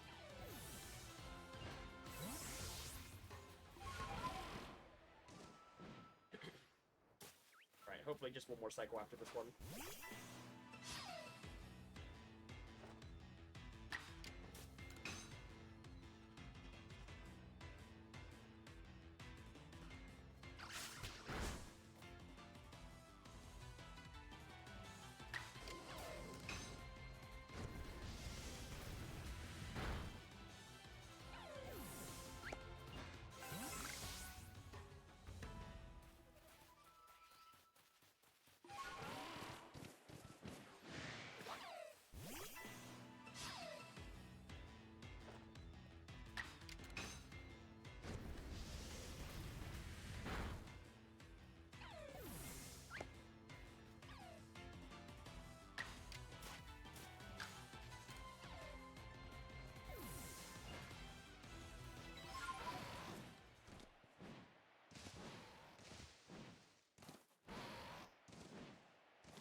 Fair enough. Well, to be fair, I don't know if there's much else for them to work on other than that right now. Is there?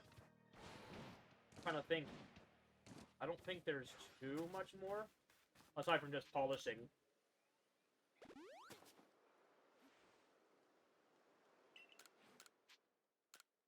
They've already... I'm pretty sure... The only other thing I can think of that I can't remember if they have in the game yet is her weapon class. Like, I don't know if they put that in yet.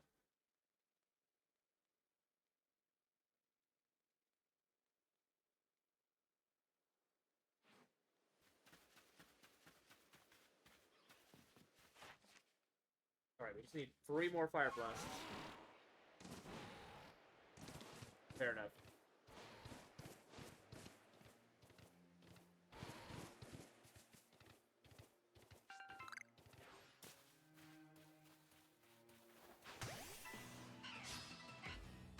Oh.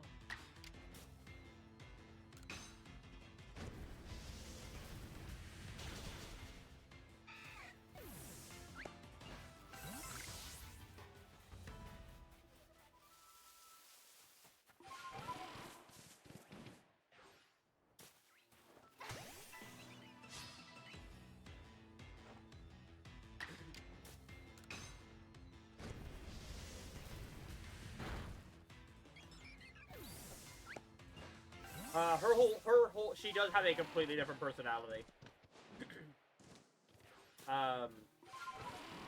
Yeah, all of her lines throughout the story are completely changed, and a lot of the other characters' lines around her are also changed. Like, it's not really a whole other campaign. It's basically just the same campaign, but your main character has a different personality. She represents a different kind of depression. Like how Makoto is like the quiet, depressed kid, keeps to himself. What's her name? Katane? I think is her name. She's basically the happy-go-lucky, bubbly, hides it under a... Yeah, that. She's like the happy-go-lucky, bubbly, hides it under a mask, type person. Like, she tries to hide her depression. They're kind of like two sides of the same coin.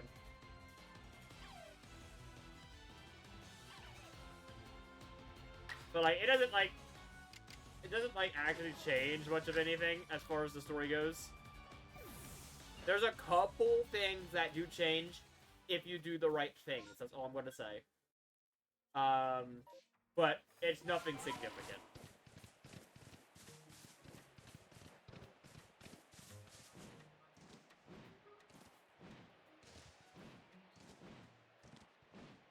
I mean, you're already there. Your character has it from the start. That's kind of just his whole thing. Is he's the edgy, depressed kid.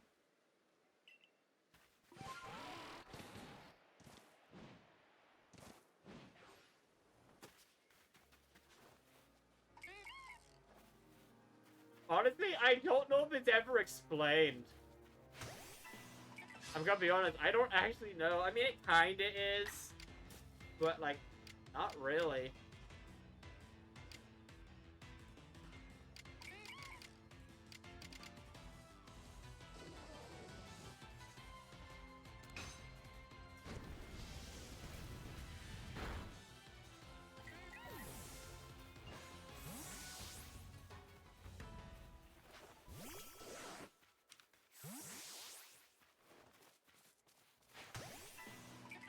I mean, there kinda is. I'm sure I think you've already seen his backstory, though. To an extent. So I think it comes up in, like, the first, like, couple hours of the game. When, like, your classmates go snooping. But, yeah. Other than that, there's not much.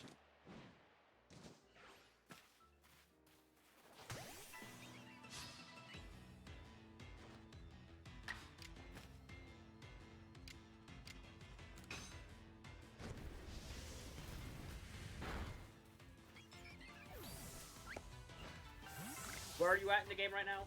Just to make sure. I can't remember where it's at exactly, but I'm pretty sure it's in the first, like, the first couple weeks. Wait.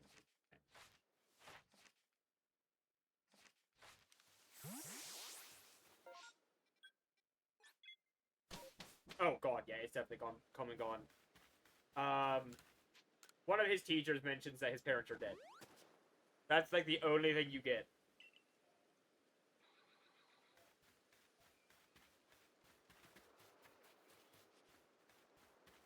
But it's also implied that that took place a while ago.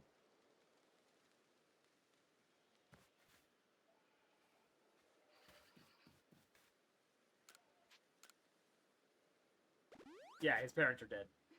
That's like all they give you.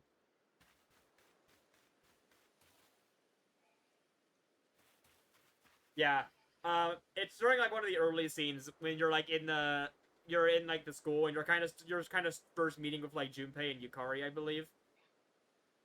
I think Junpei goes like snooping through folders in like the teacher's office or something, and he finds it. I think is how it happens. I can't remember exactly, but he just kind of casually mentions it, and I think I think Yukari tells him off for snooping.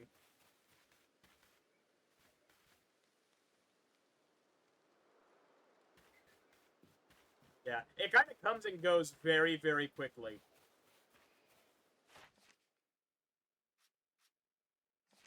Anyways, Magmortar is done.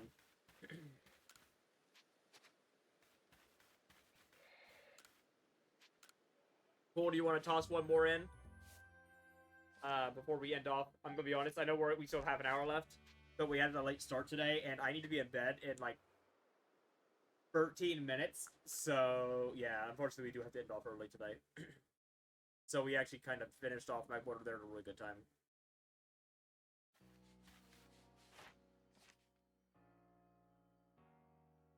But, we get to end off at a very good time today, because guess what, fellas?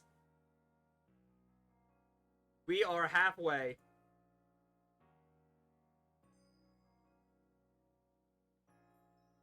We are halfway. We have done 121 out of 242. 50%. Feels good. Love to see it. Go down here and mark it on this one as well. Fantastic.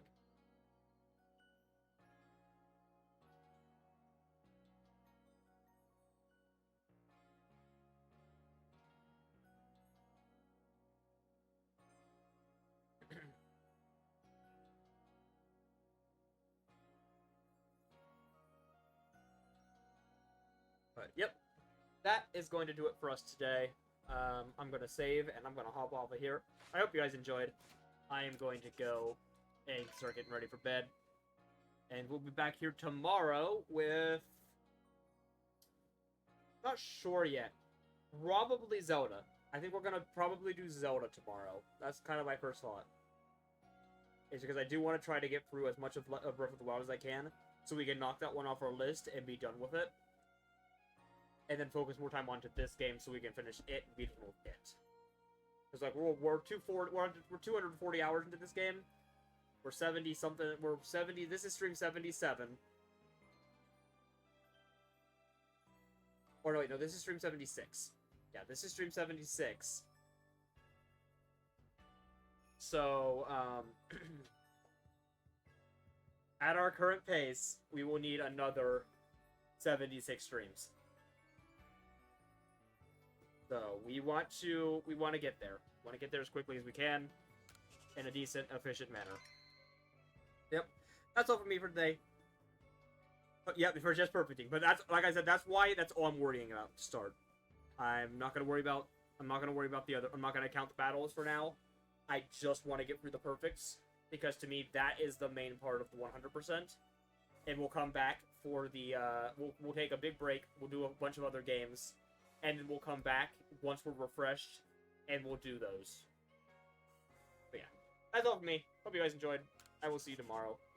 Have a good night.